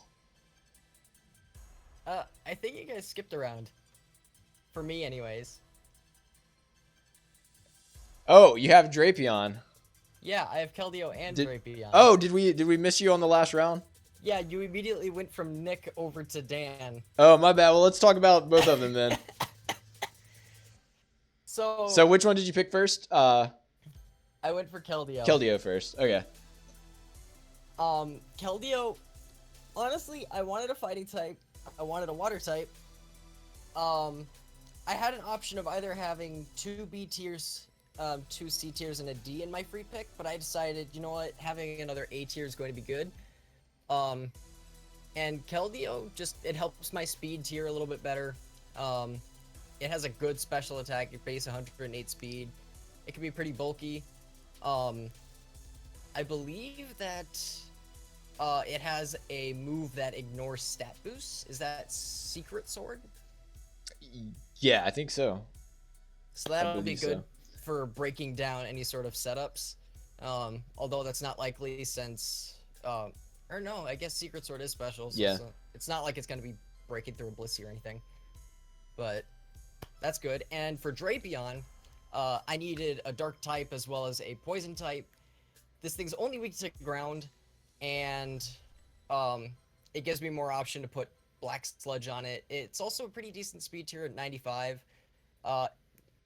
It has pretty good, I mean, it has knockoff, it can pursuit trap things, poison jab, toxic spikes if I recall. I believe it also gets taunt? Don't count me on that. I don't believe it does actually. But I think it helps round out my team. Still need to cover that ground type weakness though. Yeah, I think dark and poison is a really nice thing, and the thing I really like about it is which is maybe a little bit annoying to some people, but I really like Sniper. I always run battle armor. Whenever Sniper happens, that's just like, hey, I can run Night Slash and then crit everybody for more damage, and that's just that's kind of cruel. I might do it for any sort of setup mons like Stockpile. Yeah. Mainly looking at Steve's Snorlax over there. Might have to do that. He's looking out for you. All right, I'll try not to skip you again. That was my bad. Let's jump over to Texas Tyrant Rantrums. It looks like they are picking up Meloetta. Oh yeah, I picked a Meloetta. Meloetta is really good. I kind of needed. I don't know.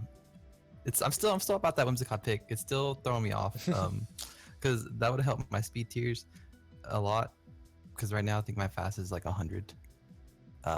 With like 3 bonds. So, anyways, Meloetta, I can, if I want to like go for the Relic Song, I can get up to 128 speed. So that is going to be a slight threat, just a little bit. Also, you know, Serene Grace is a thing with the Relic Song, so that could put somebody to sleep. So gotta watch out for that, people. All right. But I like Meloetta. You don't see this thing too often, I guess, but I've seen people put in fine work with it. Yeah, I was gonna say it's one of those that's often kind of passed over. So I think I'm interested to see you use it. And like literally just throwing a Assault Vest on this thing takes special hits for days. Nice. So let's jump to the California Kingdras, and I believe they are picking up Heracross. Okay, so whenever Steve drafted Snorlax, all of a sudden I was getting these flashbacks of me having problems with this Pokemon. I think it was last season, but I'm not sure. It might have just been a random battle.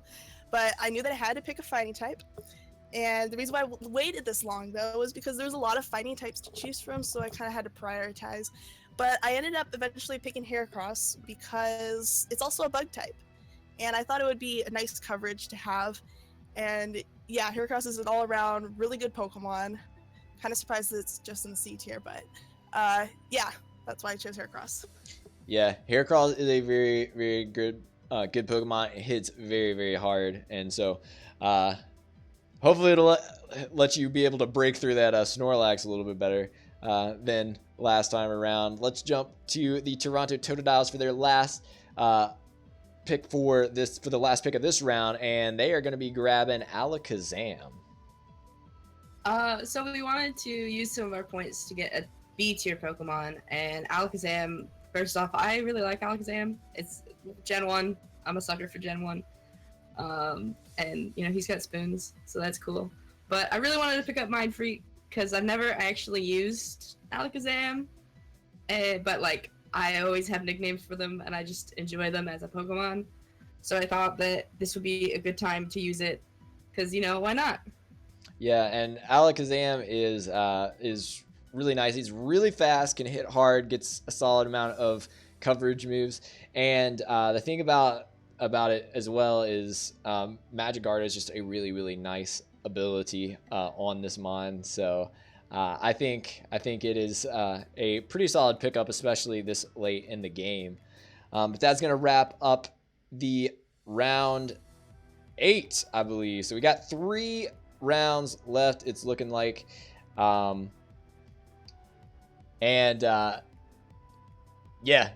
we're starting to really see the drafts kind of round up, people filling in the gaps, the holes that they have on their team. We're getting down to what many consider to be the bottom of the barrel, as they would say. But a couple picks left, and after that, each coach will pick a Z captain based on their drafts. I'm sure some of them already have their Z captains in mind, but either way, it looks like they're ready for round 9 here. So let's go ahead and jump right back over to Blue Jay, who is picking up Porygon 2. So Porygon 2, it frustrates me so much. I hate playing against this thing. And so when we were looking for a lower tiered Pokemon to pick up, me and my assistant coaches were like, oh, Porygon 2 is still available. Okay. It's bulky, it's annoying, it's hard to kill. It just seemed like a really solid pick for us. And it's got a great move pool too. Yeah, and I mean, if you can't ban it, why not pick it? Can't be used against you that way. But yeah, obviously Porygon 2 always proves itself to be a very solid mon. The amount of coverage it gets is nice. It gets what is the abilities I'm trying to think of? I mean, it gets Trace, and it gets, what is the other one? Download. That's what it is. Yep. And those are both really, really nice. And yeah, with the Eviolite, this thing just always proves to be a nuisance for people to deal with. So draft your knockoff users now if you haven't already. That's all I got to say. Let's move on to the California Kingdras, who are picking up Electros. Yeah, Electros is one of those Pokemon that I just kind of wanted to use. I haven't really used it before, but its moveset is actually kind of versatile for the draft format. I think it could be a mixed Pokemon, so special attack or attack. So that's always a really nice option for me. And I also wanted an electric type. Yeah, and Electros is one of those mods that's really, really cool in the fact that it doesn't really have to worry about weaknesses and things like that. And for an electric type, it gets a solid amount of recovery or coverage options, as well as recovery through drain, punch. You can run it physically, especially however you want to do it, and you can kind of mix it and match it to do what you need it to do from week to week, which is nice. Moving back to the Texas Tyrantrums, looks like they're going to be picking up Sock. Yeah, so I needed a fighting type that wasn't like Meloetta every week. So I picked up a pure fighting type in Sock, and I think I like it in Sock. Sock's one of my more favorite Pokemon. Just design-wise, it hits hard. It's got decent speed, good Scarfer. It's got decent coverage, and yeah, Sturdy is a good ability. Or if I can go Mold Breaker for any like Levitate users, that could be a thing. So yeah, Sock is nice. Yeah, Mold Breaker and Sturdy, both two very handy abilities for Sock. And like you said, it can just hit really, really hard. A very solid fighting type to be picking up from the low tier. I know last year when I was in need for a fighting type from D tier, this thing got picked up. Like I think it was one of the first ones picked up, so I knew that wasn't an option. So yeah, it's definitely a solid pickup, I think. So let's move to the Washington Lake Spirits, not skipping them this time as they tell us about Floatzel. Oh, I love Floatzel so much. One of my favorite Pokemon, my favorite water type of all time. and I'm so glad that I get to use this thing in this league because I just love using this thing. Its hidden ability prevents it from even getting burned. It has the ability, it has the ability to baton pass a bunch of bulk ups. Let me see. It has a good speed stat. It even gets faster if you want to bring Swift Swim. It has a lot of interesting moves behind its arsenal. You can even bring a special offensive one if you felt like it. It has the move pool for it, like Focus Blast. Not to mention, according to the Pokedex, it has a flotation sac used for pursuing aquatic prey. Oh, and it does it well because this thing is fast. Yeah. Base 115. Yeah, it can definitely prove to be a bit of a glass cannon at times, but it does hit incredibly hard. And it's definitely interesting to see people going a different route with their water type pick rather than a bulky water. So much more offensive type this time around. Let's go to the Chelsealio. And they are going to be picking up Lantern, it looks like. Sorry, I was watching football. I got a bit distracted. Yeah, Lantern is cool. It gives me the water type that I don't have, an electric type that I don't have. And it's cool. It's two abilities, Volt Absorb and Water Absorb. Kind of just, if I bring that, it stops anybody from Volt switching. It stops anybody from Scalding. I think it's just a very good pick overall. Obviously, Volt Switch, Heal Bell. Lots of cool things about Lantern, so I'm hoping I've never used it, but hopefully it will do some wonders. Yeah, I really like Lantern a lot. I think its two abilities are really what makes it shine. Because you can't really. It makes the only great answer for it to be like a grass type, and it's it's a solid mon all around. It tends to, at least when I've seen it, because I guess it doesn't have just a whole lot of weaknesses to worry about. It pretty well can stay around for a while if you play your cards right with it. It can be annoying, to deal with. So hopefully it'll do that a few times. Yeah. All right, let's jump to the Salazzles, and they're going to be picking up a pretty fast mon here late in the draft, Heliolisk. Yeah, so with Heliolisk, I obviously didn't have an electric type yet, and just like fighting, I feel like electric's a type we should always try to prioritize and get a faster electric type as well. Not as bad as fighting. I feel like fighting should definitely be faster if you can go for it, but with electric types, you can even go for a slower one and get a slower U-turn. There's really good electric types like Electros and stuff. But my team was still kind of slow, so I definitely needed a faster one. It kind of sucks that it's doubling up on typings. That's something I really like avoiding with the normal typing on Heliolisk and on Miltank. However, one's offensive, one's defensive, so at least they got completely different roles. So that kind of makes me feel a little bit better about that. But Heliolisk is definitely a Pokemon that often gets overlooked. I was literally just sitting on this pick knowing that I was going to get it at some point in the latter rounds, because considering that I saw that pretty much a lot of people had their electric type already, or they didn't have enough points to get Heliolisk. So I knew I could kind of sit on this. So I'm glad that I was able to take it this late and prioritize some other picks like Virizion and Armaldo that I didn't want, and to make sure I didn't get sniped on. But yeah, Heliolisk, the only unfortunate thing I could think of on Heliolisk is that it has to run like Life Orb to hit hard enough, and that it's not the bulkiest Pokemon in the slightest. It's really weak on the defensive end, especially and defensively. So it doesn't really want to take hits, and it sucks that it's taking away its own health by going for attacks, because it usually at least needs a Life Orb, honestly. But its coverage options are amazing. It gets Fire Blast, it gets Grass Knot, it gets Thunderbolt, it gets it gets Surf. It gets so many freaking options to hit opponents' Pokemon. And then the main thing that I love about Heliolisk is the fact that it's an electric type that's immune to water with dry skin. That allows it to just really put a lot of pressure on opponents' water types, considering that it has that to its disposal. So I'm content with Heliolisk. I've used it before with good success. Its frailty is the only downside, really, but I like it. I like it a lot. Yeah, I mean, I think you covered everything on Heliolisk pretty well. I really love Heliolisk. It's one of those mons that, it gets overlooked a lot. I don't even think it was picked up at all last season, and I like that you were confident enough in everybody else's, how everybody else was drafting, that you saved this for later and made it a really, I think it's a super good late round pickup. So Thank we're gonna jump over to the Megan Nuzleys, who are drafting Registeel.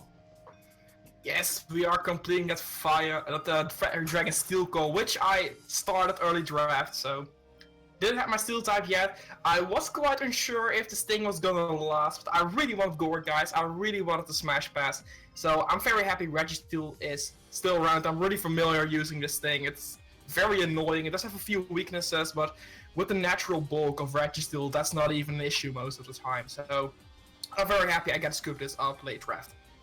Yeah, I like Registeel a lot. It's probably my favorite of the 3 Reggies, and I'm sorry, Steve. I probably just hurt your feelings, but yeah, I like Registeel a lot. And Ironhead, obviously, is one of those things that it gets. It's just always a nice move to have, and especially with all these fairy types that are running around, especially 7th gen. So yeah, this is a great mon. Somebody else other than Steve drafting an Explosion mon. So we'll see what happens. Jumping over to the Portland Tortugas this time, and they are picking up Nidoking. Yeah. Wait, didn't you skip Joseph? Did I? Oh, I did it again. Okay, let's jump back over to Joseph really quick, and we'll get back to Venom. Joe, you picked up Wigglytuff. Okay, first off, Magic, don't skip me because that's annoying. But Wigglytuff, I like this thing. It's really, really, really cool. Base 140 HP, another Stealth Rocker to add to the amazing amount of Stealth Rockers we have right now. Competitive is an ability it can get, and it's really cool. We can frisk to see what item people have, and there's cute charms to make people fall in love with me too, so that's pretty cool. And then, of course, there's good fairy moves, really good special attacker. I like this thing, Wigglytuff. Yeah, Wigglytuff is one of the lower tier fairies that I think gets kind of slept on a lot, and I think it's one of the better fairy types actually to pick up, especially if you're waiting later in the draft to pick your fairy type. So let's get back to Venom over here, so he can talk about Nidoking. Yeah, so Nidoking, I needed a ground type for my team because I haven't actually gotten one yet. So I was looking at like C tier mons mainly because I couldn't really find any other places. But Nidoking popped up and I was like Nidoking or Nidoqueen. Decided to go with Nidoking because I need more attacking mons and stuff, and Nidoqueen is more defensive. But Nidoking is quite the great mon with having that stab earthquake and such. You know, and sheer force. That's cool as well. Yeah, so Nidoking is really, really good with Sheer Force, Life Orb, all that stuff. And Nidoking's coverage is just insane. This thing hits incredibly hard with whatever move it does. It is a bit... its biggest problem, I think, is it has a few more weaknesses than it really needs. Actually, Nidoking and Nidoqueen were both put in B tier last season, and we opted and decided, you know, we felt like with the weaknesses and whatnot that they might be better suited in the C tier, since neither of them really seemed to interest anybody, and now we're seeing them picked up, or at least Nidoking. So I'm excited to see Nidoking back. Personally, I prefer Nidoqueen, but you know what? If you need the more offensive mon, Nidoking is definitely the way to go. So let's jump to the Reggies, and here it is. It's about time. It's about time. It was about time he got drafted. So happy he didn't get sniped from me. I was very very like weary when I saw the Registeel get drafted, because if my Regirock got drafted, the Registeel was gonna be my next choice. But very happy I was able to pick this up. The Ryland Reggies got their mascot back once again. This is possibly the 3rd season in a row, kind of, that I had this monster. 200 base defense is nothing to laugh at. Explosion, of course, has to be ran. Weakness policy can be a thing. All the stuff that people should know about Regirock. Big Boy Man might have taken a break, but he's sending his little brother. Cocoa Krispies will be back, and it's gonna be a brand new mon. I can't wait to use this thing. I'm so happy to pick this thing up. And rock typing is so great in this game right now. It's ridiculous. And 507 pounds. you know that this thing's gonna hit hard. The only question is it gonna be shiny? Of course, it's gonna be Cocoa Krispies. Of course, it has to be shiny. It's his brother. All right. So Steve with the mascot pick. I'm sure that everybody is going crazy about that. All of Steve's And fans. everyone's getting like, oh my god, you need damp. Oh my god, we need a ghost type. Like, guys, relax. It's just memes. It's not for real. It's just only one memes. person this season is gonna get either the self-destruct or the hashtag explosion in their face. I'm just saying. And they might get them both. Let's move on. Let's move to the Torrance Victinis now. And it looks like they are going to be picking up Meowstic.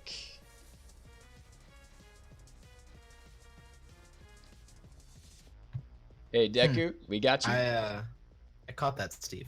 I caught that. Anyway, Meowstic. Meowstic's good.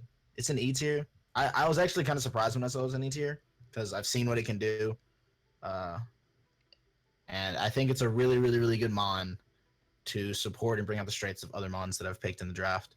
So that's what I'm gonna be pulling out. Vision's gonna be here. Little bit more organic than normal, but Vision's gonna put in some work.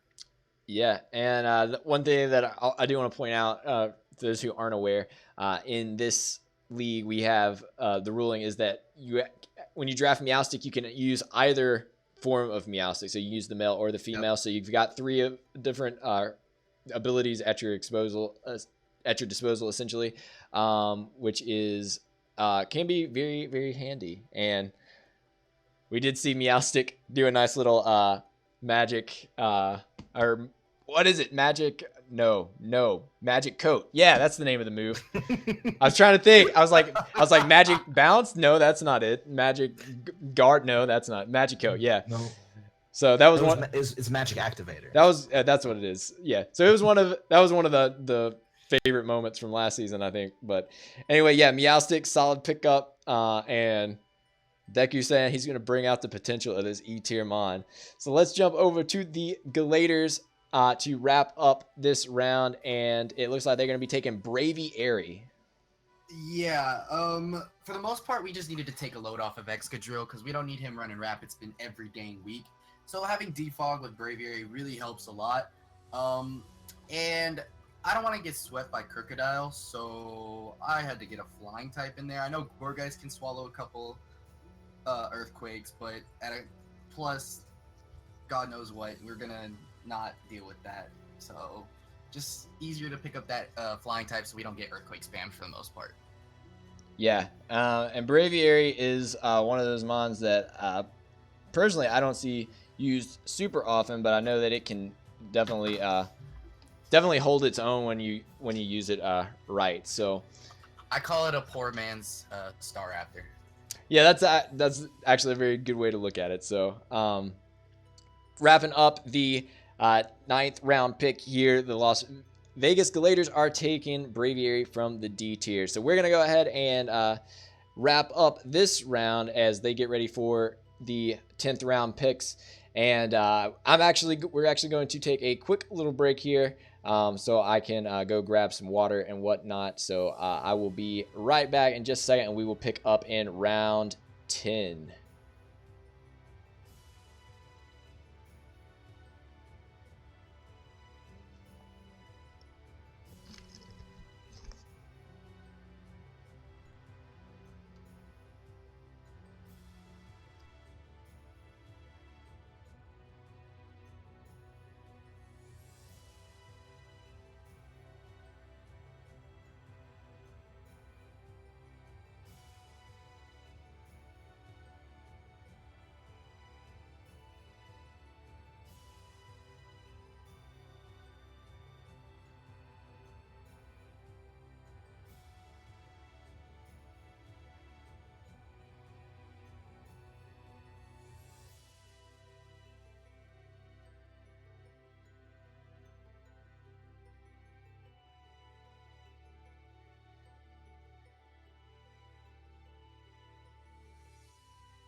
All right, guys, and we are back. We're about to get into the 10th round here of the draft. Let's jump over here, and it looks like everybody's ready, so we're going to jump back over to the Las Vegas Gladiators as they pick up Ditto.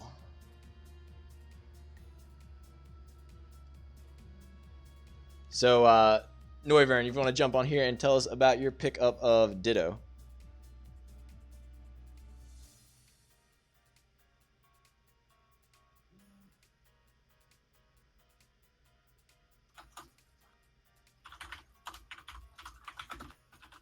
Noivern, do we have you?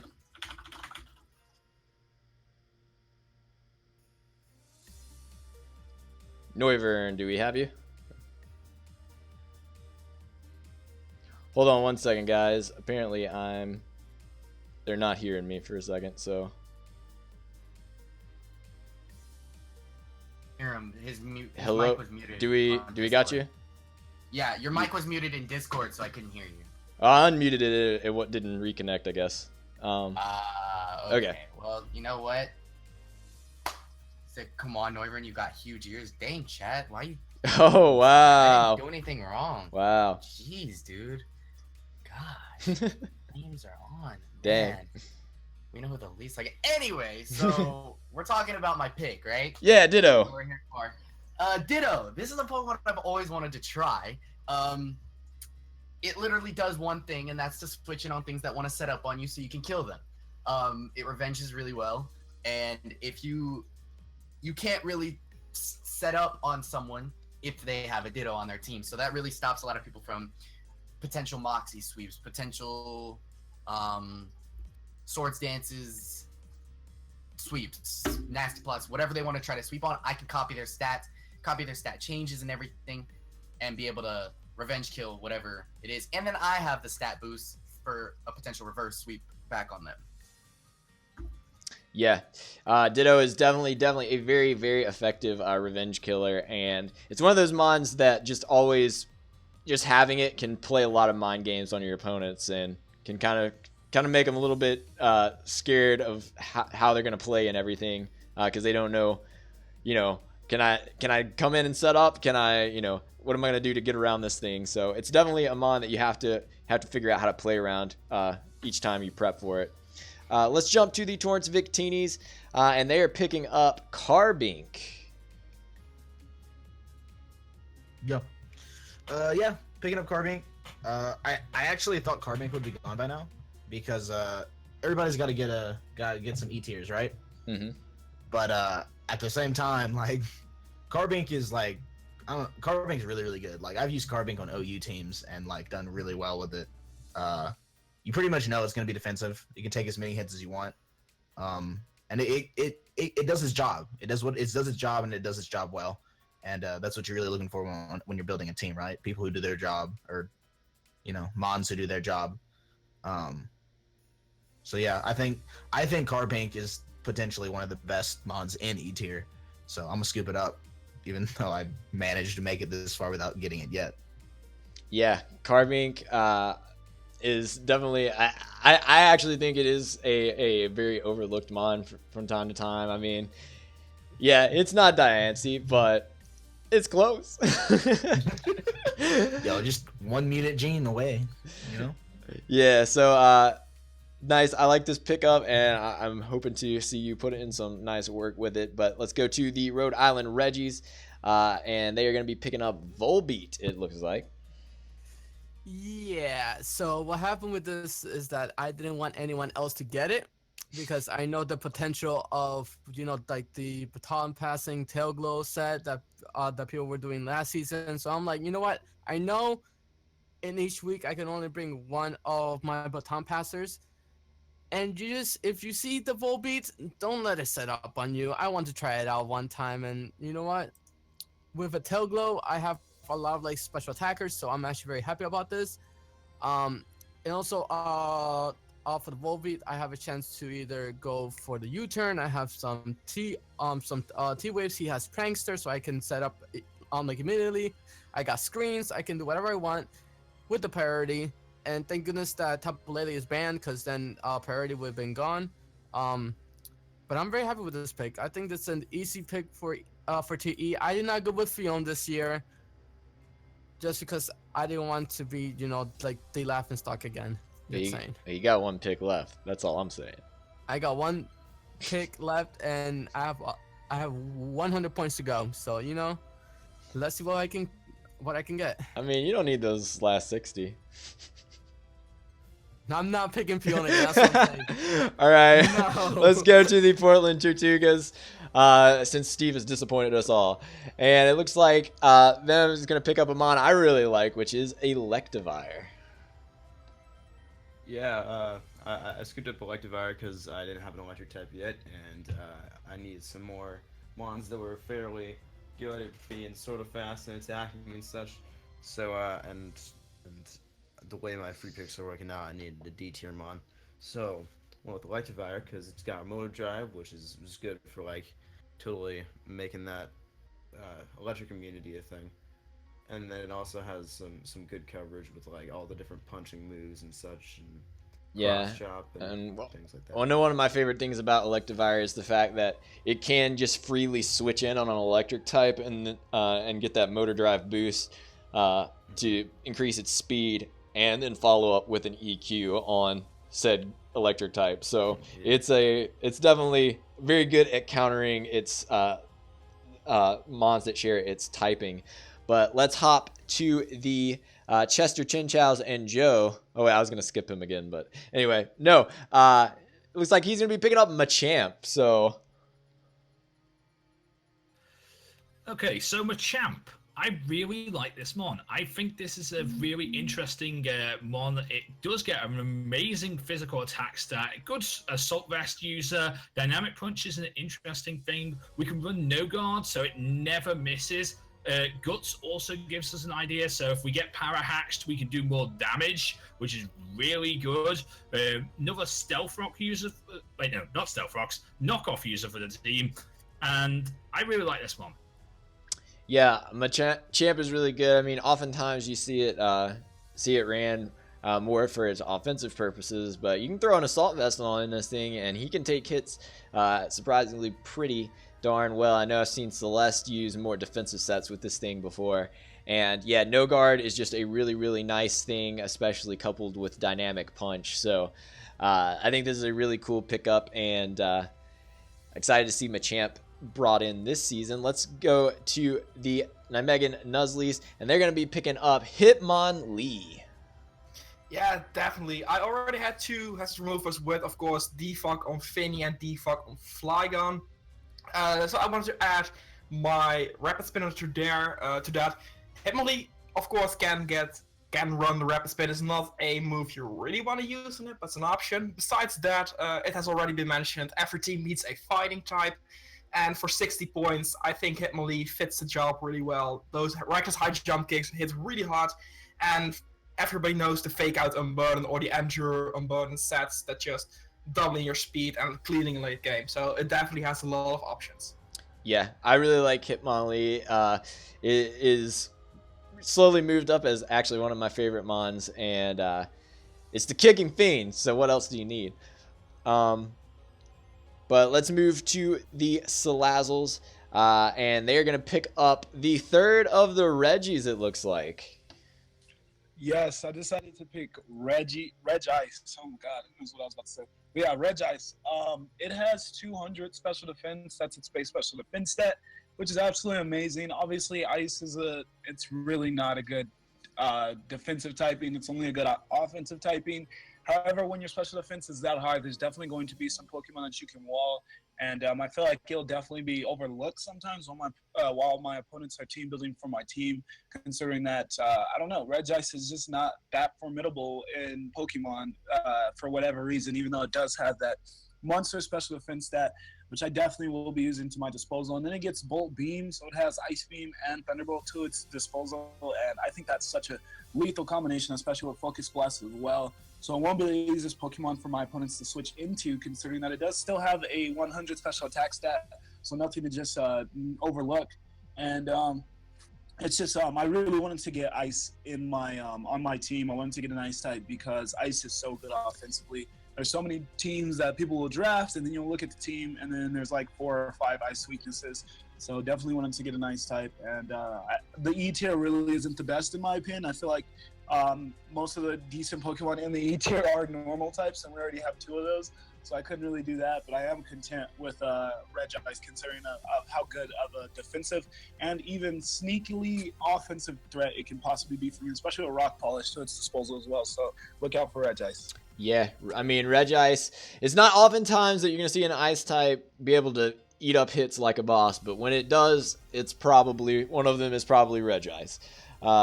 Let's jump to Chelsea Leo now and Hawk.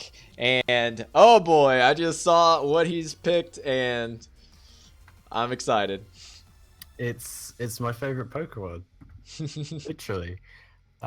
It's Electrode. Electrode's great because it's fast. Yeah, and I believe you said in your draft that you actually use Electrode as an example of mons that a lot of people don't really think about being that great, and it's become one of your favorites. Yeah. Electrode has quickly become one of my favorite draft league mons to use, purely just because it's so much fun to use. There's so many like little things that you could do with it. Its speed literally means that you can run modest like choice specs and still literally outspeed everything in your opponent's draft. It's honestly my favorite. And you want to talk about exploding? Electrode's the OG exploder. So yeah. So sorry, Reggie Rocky, you have been overshadowed. Let's jump over to the Washington Lake Spirits for their pick of Sandslash. So, finally got myself a ground type, and it's one that I actually like. I have this weird fondness of Sandslash. I don't know what it is, but I love it. It's one of the only Gen 1 mons that I actually do like. Yet another stealth rocker, another hazard removal, or another hazard remover. It benefits in the sand. Wink, wink, nudge, nudge. Hi, Noivern. It has pretty good defense. Again, it's pretty slow. It kind of just feels like a ground type Torkoal if you think about it.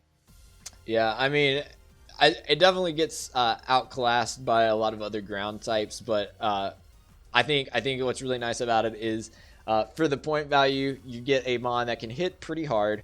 It's got a solid defense, and it rapid spins. So I mean, just play your cards right with it, and it's a very, very good pickup, especially if you can pick it up later in the draft like you have here. So let's jump to the Texas Tyrantrums and Nick, and it looks like they're picking up Comfey. Yeah, I don't know about this pick. I kind of just went for it. Kind of needed a fairy type still, because Elite still sniped me. So this thing was between this and Aromatisse, and I like I got a trend of base 100 speed, so let me just add to it. But Comfey, I don't really know too much about it. It's got some solid defenses, not gonna lie. 90, 110. Not really good HP though, so yeah. But it's got that ability where it's got its healing moves prioritized, so yeah, I can possibly stay alive for long. And it's got like Leech Seed. It's got U-turn, so it's another nice thing. Kind of Volt turn with that and Rotom if needed. Yeah, and nice to see another 7th Gen Mon being picked up. Surprisingly, not as many 7th Gen Mons being drafted around as I suspected. And but we got Comfey, and yeah, Comfey is really nice having that priority with your healing moves, especially since you don't have to worry about psychic terrain because of Lele being gone and Mew being gone. And yeah, this thing I definitely see it probably staying around for a while when it's on the field. So yeah, I'm gonna test some things. I don't know too much about this, so I'm not gonna say something. Yeah, so we'll definitely see if Reckless can pull off some interesting sets with this. But let's jump to the California Kingdras, and it looks like they are going to be picking up Quagsire. Not heeding the words of Elite, apparently. No, I like Quagsire. Don't be mean to Quagsire. It's a squishy blob. It's unaware of everything, which is good, because that means it doesn't care if you set up your Swords Dance or your Dragon Dance. It just goes through that. Look. And yeah, another reason I picked it was because just want another ground and water type, and Quagsire kind of fit that role. So yeah. Yeah, and according to Elite, Quagsire is also unaware that he's supposed to get burns when he uses the move Scald. But anyway, I think Quagsire clocked in at a grand total of 1 Scald burn last season, but we'll see if it can up its game this time around. Yeah, Quagsire I think is a solid pick. Like I said, water ground typing is just a very, very solid typing. I got to watch out for those grass types, but it's nice with Quagsire having unaware and reliable recovery and whatnot. So I think it's a really solid pickup despite Elite's quarrels with it. But let's jump to the Toronto Totodiles now, and I believe they are picking up Primeape.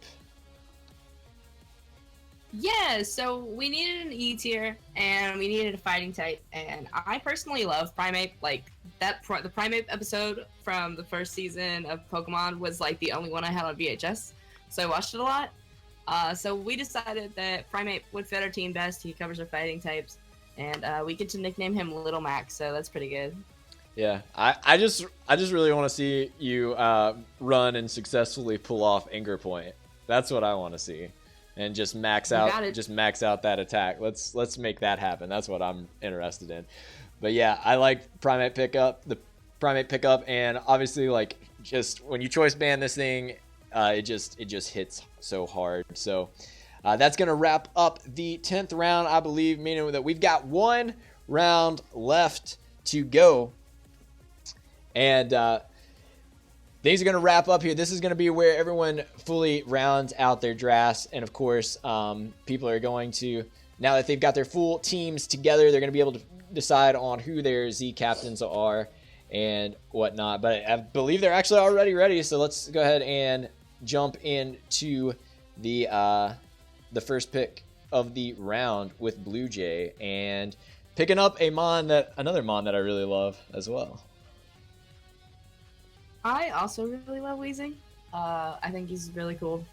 We had enough points for another D tier, so we changed some things around, and we decided that Weezing would be pretty good. He gets some decent moves, and let's be real, he's a Gen 1 Pokemon that I love. So we figured that this was a good choice for our final pick. Yeah, I just really love Weezing. It's always been a good, just defensive Mon and able to eat up hits so well. And I mean, the amount of coverage moves that this thing gets, albeit it's not going to hit super hard, is pretty astounding. The fact that this thing gets things like Flamethrower, Thunderbolt, Shadow Ball, all of that goodness. So I really like Weezing, and it's purple, which is a bonus for me. But let's jump to the California Kingdras, and their final pick is going to be Seaking. And I'm actually very excited about this pickup because I personally love Seaking. But yeah, the reason why I chose Seaking was because I really wanted to use it. Ever since it got like Lightning Rod ability, I like it's cool. Okay. So yeah, and also fun fact, I was actually almost the San Diego Sea Kings, but I chose to be the California Kingdras. So there's that for Seaking. Yeah, so you skipped off the Kingdra mascot pick, but you kind of still got the mascot pick in there. Yeah, again, sorry, Kingdra.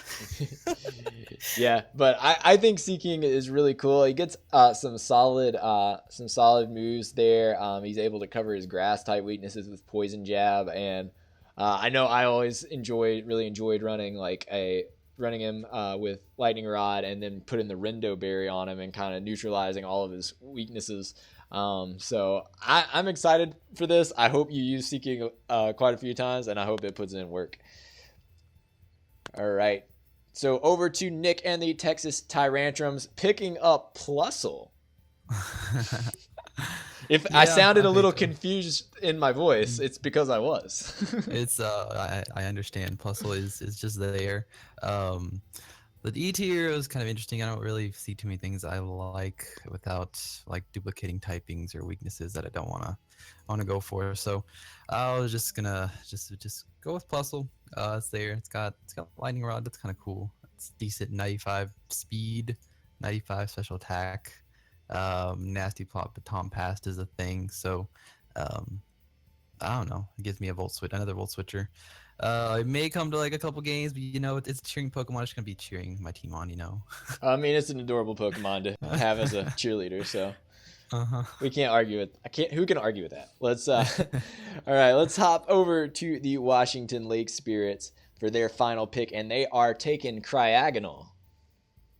Returning from the PPC, this thing, Cryogonal is so much fun to use in my opinion. I'm sorry, Pikachu. This is to put your Quagsire out of its misery if we ever get to fight, because you don't deserve the possibility of it putting you through so much. But Cryogonal, despite its limited move pool, it still does cover quite a bit. It's pretty naturally fast, so you can just slap Specs or Scarf. It gets Recover, it gets Haze, to get rid of any stat boost. Its defense is absolutely nothing. It is quite literally a snowflake in terms of physical defense, but it did get buffed this generation. I believe it also gets Magic Coat to bounce back hazards, so that'll be pretty fun.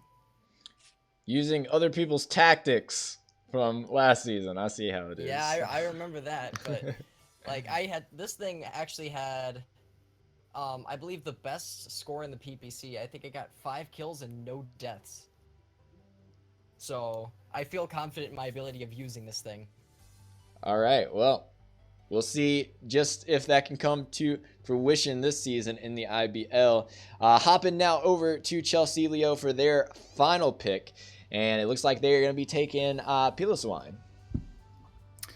Sorry if my throat sounds a bit ropey. I literally just choked on water like a few seconds before I just unmuted. Yeah, we took Piloswine. It gives me another ground type if I don't think if I want something a bit more bulkier than Dugtrio to take some hits.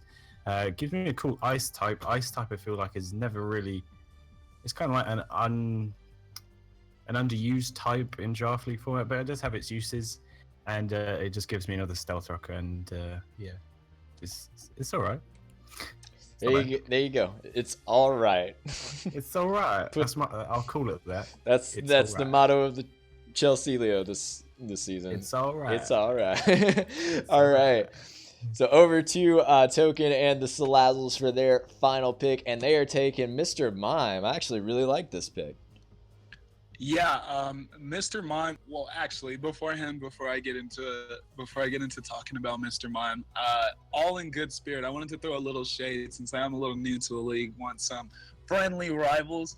I just want to let Deku know that Carbink is not a good Pokemon, and you will lose games you bring it to. Anyways, back to Mr. Mime. With Mr. Mime, I feel like it's actually really looked over. Once I actually gave it an actual glimpse, because I was thinking about it at first, like, I know Mr. Mime isn't that bad, so I actually gave it a good solid look, and it actually has some nice stats. It has a 90 speed stat, which is obviously not the best. It doesn't hit the 100 benchmark, but it actually is not bad either, considering how slow majority of the Pokemon in the latter end of the draft get. As well as it gets, it has a 120 base special defense stat, which is actually really, really good. And then it has a 100 special attack stat, which is very usable. And Fairy Psychic typing, that is honestly really cool, really nice. Something I definitely feel we can use well, considering it does get Dazzling Gleam, and then obviously get Side Shock or Psychic, considering what I'm actually trying to hit. Technician is something cool that I can maybe figure out some usefulness for. With Mr. Mime, but I like all the different options. This Pokemon's actually pretty versatile. It gets obviously it also gets Focus Slash, it also gets Healing Wish, so I feel like I could definitely use that in some games. It still gets Shadow Ball, so that's very nice coverage for Ghost types, and just solid coverage in general. So I feel like a Choice Specs Mr. Mime can be very hard for my opponents to deal with, and it also gets Trick, so a Choice Scarf, definitely a Choice Scarf Mr. Mime. And I tricked that onto one of my opponents. Very hard for me to deal with. Defensive walls can be something that wins me a game right off the bat. It gets Baton Pass as well, like Encore, this Pokemon Energy Ball, like this Pokemon has Yeah. so much going on for it, and its stats just actually were better than I even thought they were. So I'm excited to use Mr. Model. I'm actually really excited to use it and show that it actually can it can be a formidable threat. So I'm excited. Yeah, I know. I've built a couple of teams with Mr. Mime before, and the first time that I decided to try and build with it, I was so surprised at like how much it actually had going for it. So I think it's a fun mon to use, and I'm excited to see somebody actually pick it up this season. But let's jump to the Nijmegen Nuzleaf, and they're going to be picking up Musharna. Yes, just like the last month, just patching up some types. I did not have my psychic typing yet on my team. I kind of wanted, like in the first round, I wanted Jirachi. That was sniped. Then I was looking at Bronzor, that got sniped, so I went Registeel. And to make up for the psychic type, I just picked Musharna because honestly, there's nothing else really good in tier E left except one mon, in my opinion. All right, so patching up his holes in his typings here at the end with the Musharna pickup as the E tier pick. But we're gonna throw it now over to the Chester Chinchows and Joseph Games as they're gonna be picking up Arbok. Okay, so Arbok. Arbok is a very, very interesting Pokemon. Coil is a thing.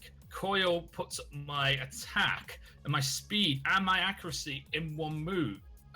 Attack, defense, and accuracy. Sorry, I get mixed up sometimes. But yeah, Coil is very, very interesting. Earthquake works really nicely. Good amount of poison type moves. You can get Black Sludge, so that's really nice too. I could also run a stockpile set, which is really quite interesting. And Sucker Punch is always there too. Yeah, Arbok, definitely a mon we don't see picked up very, very often, as you will see sometimes with these E-tier picks, as they are kind of considered the less useful of the mons. But I'm always excited to see who people pick up in the E-tier, because I think they can sometimes be some of the most interesting picks and whatnot. And I think Arbok can definitely maybe prove itself to be that. Let's jump to the Portland Tortugas and picking up the big B tier right here at the end with Zygarde 10%. I was looking for, I kind of really didn't have any plan for my last pick, so I was looking for a fast mon because I think I'm a little low on those, and Zygarde 10% seemed to be like a great fit for the team, except for the fact that now I have like a pretty decent ice weakness, but other than that, it has like it's Zygarde, so you know it has pretty decent speed with 115 and pretty good attack with 100, so I think it's a good choice in that regard. Yeah, I'm just excited to see this thing picked up because I haven't had a much of a chance to see this used yet, and that was one of the things when we were going over the mons and kind of hashing out the tier list and everything. I was like, I want somebody to pick Zygarde 10%, and I had kind of given up hope on that, but Venom coming through in the 11th round picking Zygarde 10%. So let's kick it to the Rhode Island Reggies to see if they're going to be exploding with their last pick. It looks like they got Golurk. Yeah, I got so much controversy in the chat room because I picked a Golurk and still have like the chance of getting like a C tier, but from what I saw from my draft, I needed a like a ground type, and you've been like telling me the whole draft, go get a ground type. I looked, I saw on like Palossand, did not really like it. I saw on like Nidoqueen, it's a little bit more frail than I wanted it to be. Then I stumbled across on like Golurk right next to it in the detail. I'm like, you know what? I can use another on the physical like attack with base 80 in defense, which is pretty decent. And it's a ghost and ground type, which I now have a spin blocker. The ground typing to stop the volt switches, and he gets no guard, so I have the free dynamic punches, base 124 attack, which is incredible. He gets the ice punch, thunder punch, and fire punch. He doesn't get like explosion, but he stops other people from trying to explode in my face. So if anything, I have another thing to trade off in the middle of the season, so it's all up to them. I don't know. He looks really cool. I like them. He's pretty tall, and my team looks actually pretty good with him in it. Just saying. I don't know. I like Golurk. I think it's cool. So Steve actually opting to not use all of his remaining 3 points in order to pick up Amon to try and fill out and round out his team as far as typing, which can sometimes be a better strategy than just, you know, using all your points on something that's not necessarily going to help you out in any way. So let's jump to the Torrance Victinis for their final pick, and they're picking up another mon I'm actually very excited to see picked up, Swanna. Almost forgot to unmute right there. Yeah, picked up Swanna. Swanna's a mon that I don't know. Like it has things that'll help the team, right? It has certain moves, aspects, the things it can do that I think will work well. At the same time, I feel like Swanna is like, I feel like Swanna has something to prove. I guess that's what it is mainly. I feel like Swanna can put in work, and I want to put in work with Swanna. You know, I'm all for the downtrodden Pokemon this draft. You know, the Pokemon people don't think can do anything. Yeah, well, I know just from a design aspect, I always liked Swanna and wanted it to be so much better than it was, but as you can see, it's in the E tier. But don't sleep on it because, I mean, Hurricane is still a thing. Oh, no, yeah, we don't sleep over here. That's more true than people in the stream realize. All right. Let's go to the Las Vegas Galators for the final pick. And for the final pick of the IBL Season 2 draft, they are grabbing Garbodor. It's Grouch. It's Grouch. Anyway, I just really wanted the only form of hazards I didn't have was spikes. So literally that's the only reason why I got it. I mean, it hits pretty hard. It has decent abilities. I've used Garbodor before, and it's not the worst thing in the world. It was that or Shuckle, and I don't like Shuckle, so yeah. I mean, there you go. It got spikes. That's all he needed. That's all he needed. All right, so rounding off the end of the draft, Warrior Nation taking Garbodor, a nice D tier pick, and that is going to actually round out all the teams' drafts. I'm gonna check in here. Celeste, were we gonna do the Z captains in the stream, or were we gonna let them wait till after? Go ahead and start back up with Blue Jay. So jump to Blue Jay. Okay. Yeah. All right. So going to Blue Jay. Blue Jay on Toast and the Toronto Totodiles have claimed Jirachi as their Z captain. Blue Jay, you want to talk about why you chose this as your Z captain? Well, I mean, it's Jirachi. We had a couple of options for our Z captain. We were thinking of a couple of things, which of course now I can't find the notes on it, but we thought that Jirachi was the best pick. Like, it was kind of like, we could do this, but there's Jirachi. So we decided to go with Jirachi. Personally, I'm looking forward to the Z Ironhead, if it learns Ironhead, but Z Steel type moves seem so broken to me. So I'm okay with that. And yeah, I think that it was our best choice. Nice. And any closing thoughts on your team overall? How are you feeling about it? I feel like it's going to be really fun this season in the IBL since I've kind of left solely creating Pokemon content because of reasons. I really wanted to focus on just having fun and using Pokemon that I haven't used before. I got a lot of Pokemon I haven't used before. I'm really excited to give this team a go and hopefully, pick out some W's. All right, cool. So let's jump to Cool Pikachu and the California Kingdras. And they have opted to actually draft our pick Z King as their Z captain. So Cool Pikachu, why don't you tell us about that? Yeah, I'm definitely using this thing, and that's why I gave it a Z move to kind of like put some extra power into like the Z move, whatever the water type is. I forget, but yeah. And all my other Pokemon, I feel like I didn't really want to put a Z Crystal on them. I think Seaking was a solid choice to do it. All right, cool. And how are you excited about your draft? How are you feeling about your team? Yeah, I mean, I'm actually really pleased with my draft and how it worked out. I was rarely sniped, actually. I was only sniped a couple of times, so I mainly got what I wanted. And yeah, I just want to say, like, how Blue Jay Toe said before, I just hope everyone has fun, and I hope that I have fun. And yeah, good luck to everybody. Well, good job on your draft. I know you were a little bit nervous going into it, but I think you did all right. All right, over to Nick, and they have opted to take Salamence as their Z captain. Yeah, Salamence is definitely solid. Zmon, just because it gets some great coverage. Z-Fly could be a thing. The Dragon one, it gets like a lot of coverage and a lot of options for Salamence. I was torn between that and Hoopa, but I feel like Hoopa already hits hard enough, and then Mince may need that fly sometimes. So maybe running that a couple times this season. But yeah, nice. And what are you thinking about? How you feeling about your draft? I know I'm sitting here and I'm looking, and I just like looking at the names. I'm like, one of these mons doesn't fit here, but it's okay because he's gonna be on the sideline, so it'll be all right. Yeah, my last two are kind of just their picks, I guess. I don't know. I can go 10v11 versus everybody. It's fine. It's fine. Puzzle will make an appearance and take some lives. It's okay. Can't do any worse than Fiona. So. Oh yeah, exactly. Yeah. let's go over to Elite and the Washington Lake Spirits, and they decided to make Goodra the Z captain for the Lake Spirits. Yep. I do think that Goodra has the best viability behind it.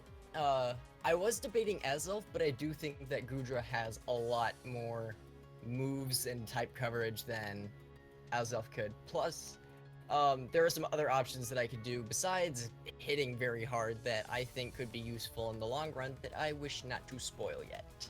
Oh, nice and surprises. All right. And overall, how are you feeling about your draft?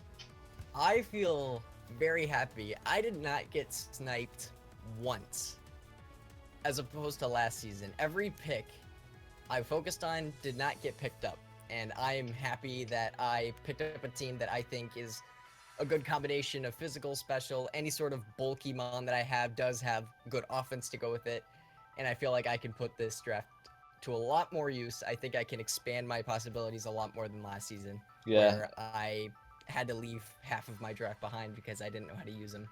And I just looking at your team, it has such a different look to it than your previous season team. I know, so. I'm just like, I've never used some of these mons, and I'm a bit nervous, but I do feel like I can use these a lot more, especially with Zapdos. Zapdos is my biggest concern. Well, all right, we're gonna hop over to Chelsea Leo and Dan, aka Hawk, to see that he has picked up as his Z captain, Victini. Yes, Victini has unbelievable coverage. There's so many options with it. There's so much potential for what Z move I could bring. It just fit the best out of my team. I could have gone Hydreigon, but I think Victini was definitely the better option there. Yeah, Victini. And overall, how are you feeling about your team, your draft? I know everyone's gonna say they love their draft, but I actually really love my draft. There's so much potential team building wise that I'm just, especially with a Scolipede, I can't believe Scolipede went to. You read the rules, people. Read the rules. You're gonna drill it in. Eventually, maybe people will learn to read rules. But anyway, over to Token and the Salazzles, who have chosen Heatran as their Z captain. Yeah, I went with Heatran for some solid reasons. One, because water types are the best switch-in for Heatran, even though it does run Toxic and it can get them Toxic. Lots of teams have Hail Bell and other options and stuff to deal with getting Toxic and try to play around that in other ways. At the end of the day, water types are the best switch-in to Heatran. But with the Z crystals now to our disposal, this allows me to run Z Bloom Doom with Heatran and kind of run that Grassium Z and run Solar Beam and Z Bloom Doom and kind of nuke those water types. So I feel like that just makes Heatran so much more threatening, considering what is my opponent going to switch into it now. considering that they have to fear the Z Bloom Doom every single time now. And then it also has some other interesting options that I can't wait to try out, such as Z Sunny Day. That is going to obviously put the sun up and boost its speed by 1 stage. What I'm thinking with that is that Helios gets an ability that benefits from that. I can't think of it right now, but solar power, I believe. Use that ability, yeah. That'll actually use that to its disposal and make it even more threatening, as well as also making Heatran more threatening with magma storms coming off of now being in the sun and everything like that. And then like Z Earth Power, it just Heatran's going to be a monster to switch into, considering that now I can put the Z Crystal on it, and my opponent just has to always think of, is my water type an actual good switch in, or what do I switch into this thing now? So I really like that for Heatran. And the only other Pokemon I was considering was Garchomp. I thought its versatility would be hindered by a Z Crystal. I probably wouldn't even bring it much because in another league, I finished up, I had my Z Crystal on Landorus, and I think I actually brought it 1 week out of all the weeks, because Landorus is a Pokemon that functions a little bit like Garchomp, and it just has so much versatility that you just kind of hindered it by trying to give it a Z Crystal. So I like the Z Crystal so much more on Heatran, and I feel like I'll definitely be able to use it pretty well. All right, awesome. So over to the Nijmegen Nuzleafs, who have made Thunderous T the Z Captain.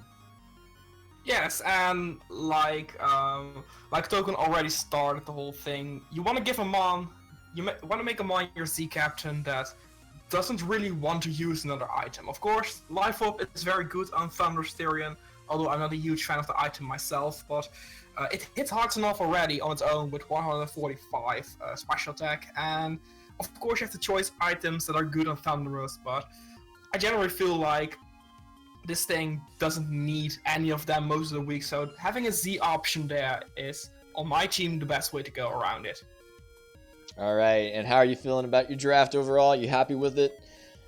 Yes, I am happy with it. Of course, I got sniped like pick 1, so I had to kind of remake the whole draft plan. But shout out to my front office for helping me with that and getting this draft together, which in my opinion is a very solid looking draft.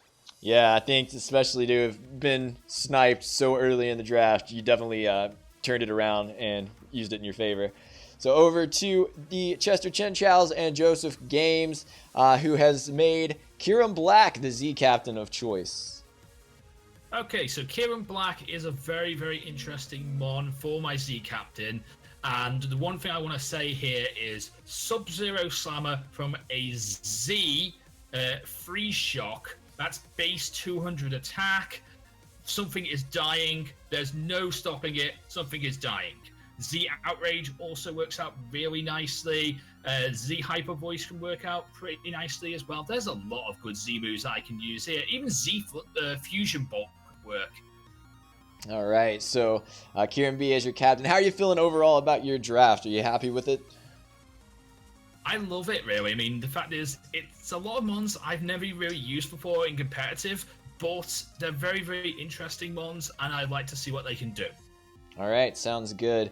Over to the boy fresh from the womb, it's Venom Star, who has made Dragonite his Z Captain. Yeah, I really know nothing about Z crystals at all, so it's just like, hey, Dragonite, you get Finium and Dragonian Z. So I was like, cool. Take that, and then he's now the captain. All right, nice. And overall, how you feel about your team? I'm feeling good about it. I definitely think it's better than last season. And last season I had a couple mons that I wasn't really happy with, but this season I'm mostly happy with pretty much everything. So. All right. So let's jump over to the Rhode Island Reggies. And unfortunately, Steve had to leave for work, but he was able to stick around through all of his draft picks. And they've opted to make Infernape the captain of the Z captain for the Reggies. And this is honestly just a wonderful Z captain, in my opinion. We talked about it a little bit earlier when Steve scooped it up. I knew he was considering Infernape as a Z captain. It just, the amount of coverage that this mon gets is just absurd, and the fact that you can kind of mix it up, it can be special, it can be physical, whichever way you want to do it, and it's not the slowest thing in the world at base 108 speed. So a really solid Z captain for his team, I personally believe. And as far as his draft goes, I know that he seemed pretty happy about it early on. I think it's a pretty solid team. I see, maybe I'm a little biased as I am seeing a few of my former team members making an appearance here, but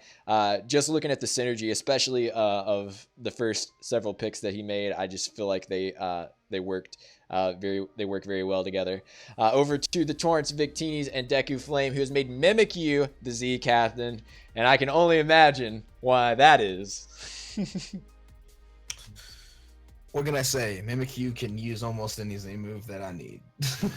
Like the move pool for Z moves is insane, super big, massive. Mimikyu gets a free turn essentially, not necessarily every time, but you know what I mean. Yeah. And yeah. Plus Mimikyu has like one of the dopest names of all my mons on the team, so that's a very strong contributing factor. You know, names are important. Yeah, I agree completely. Builds that trust.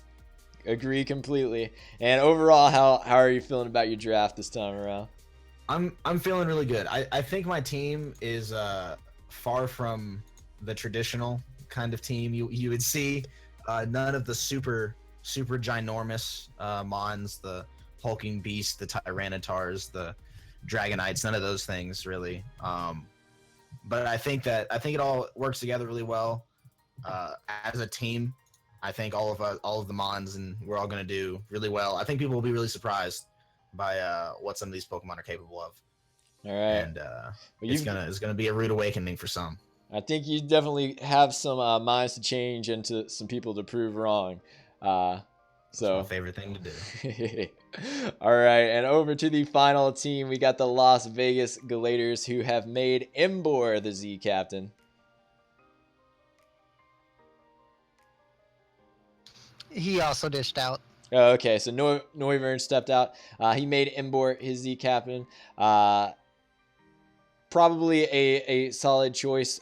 Typically Embor, you're going to see it ran more as just banded. So opting to make it a Z captain and not limit any of his maybe more versatile mons, I'm going to say is probably his mindset in that. Of course, I can't speak for him.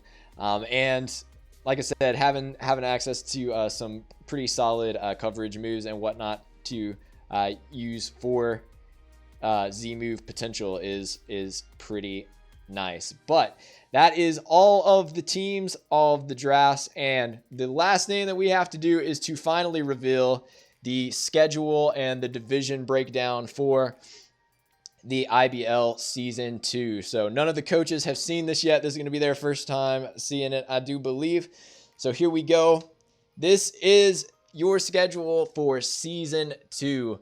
In the red division, we have the Las Vegas Galators, Chelsealio, and the Rhode Island Reggies. In the blue division, we have the Portland Tortugas, the Salaz and Salazels, the Texas Tyrantrums. Over in the gold division, we have the Chester Chinchows, the Toronto Totodiles, and the Nijmegen Nuzleys. And in the silver division, we have the Washington Lake Spirits, the Torrance Victinis, and the California Kingdras. And obviously, we will be putting this schedule over on Twitter, and it can be found in the IBL Discord and the IBL Hub as well. So if you're not, definitely be sure to go and check out all of our stuff. Follow the IBL on Twitter, subscribe on YouTube, and go check out the Discord and join in, talk with other fans, other coaches, all the coaches and whatnot. But we wrapped this up right at the 4-hour mark, it looks like. So keeping it moving a little bit faster this time around. But anyway, guys, that is going to wrap it up for the IBL Season 2 draft. I hope you guys enjoyed this. Thank you guys so much to everyone who came out to support the draft, support your teams. Thank you everybody who dropped follows and cheers and all of that stuff. I know we didn't call it out during the stream because we wanted to keep things moving along, but every bit of support that you guys showed is greatly appreciated. So with that being said, guys, though, I think we are going to get on out of here. So thank you guys so much for coming by, and we will catch you guys later. Enjoy the season.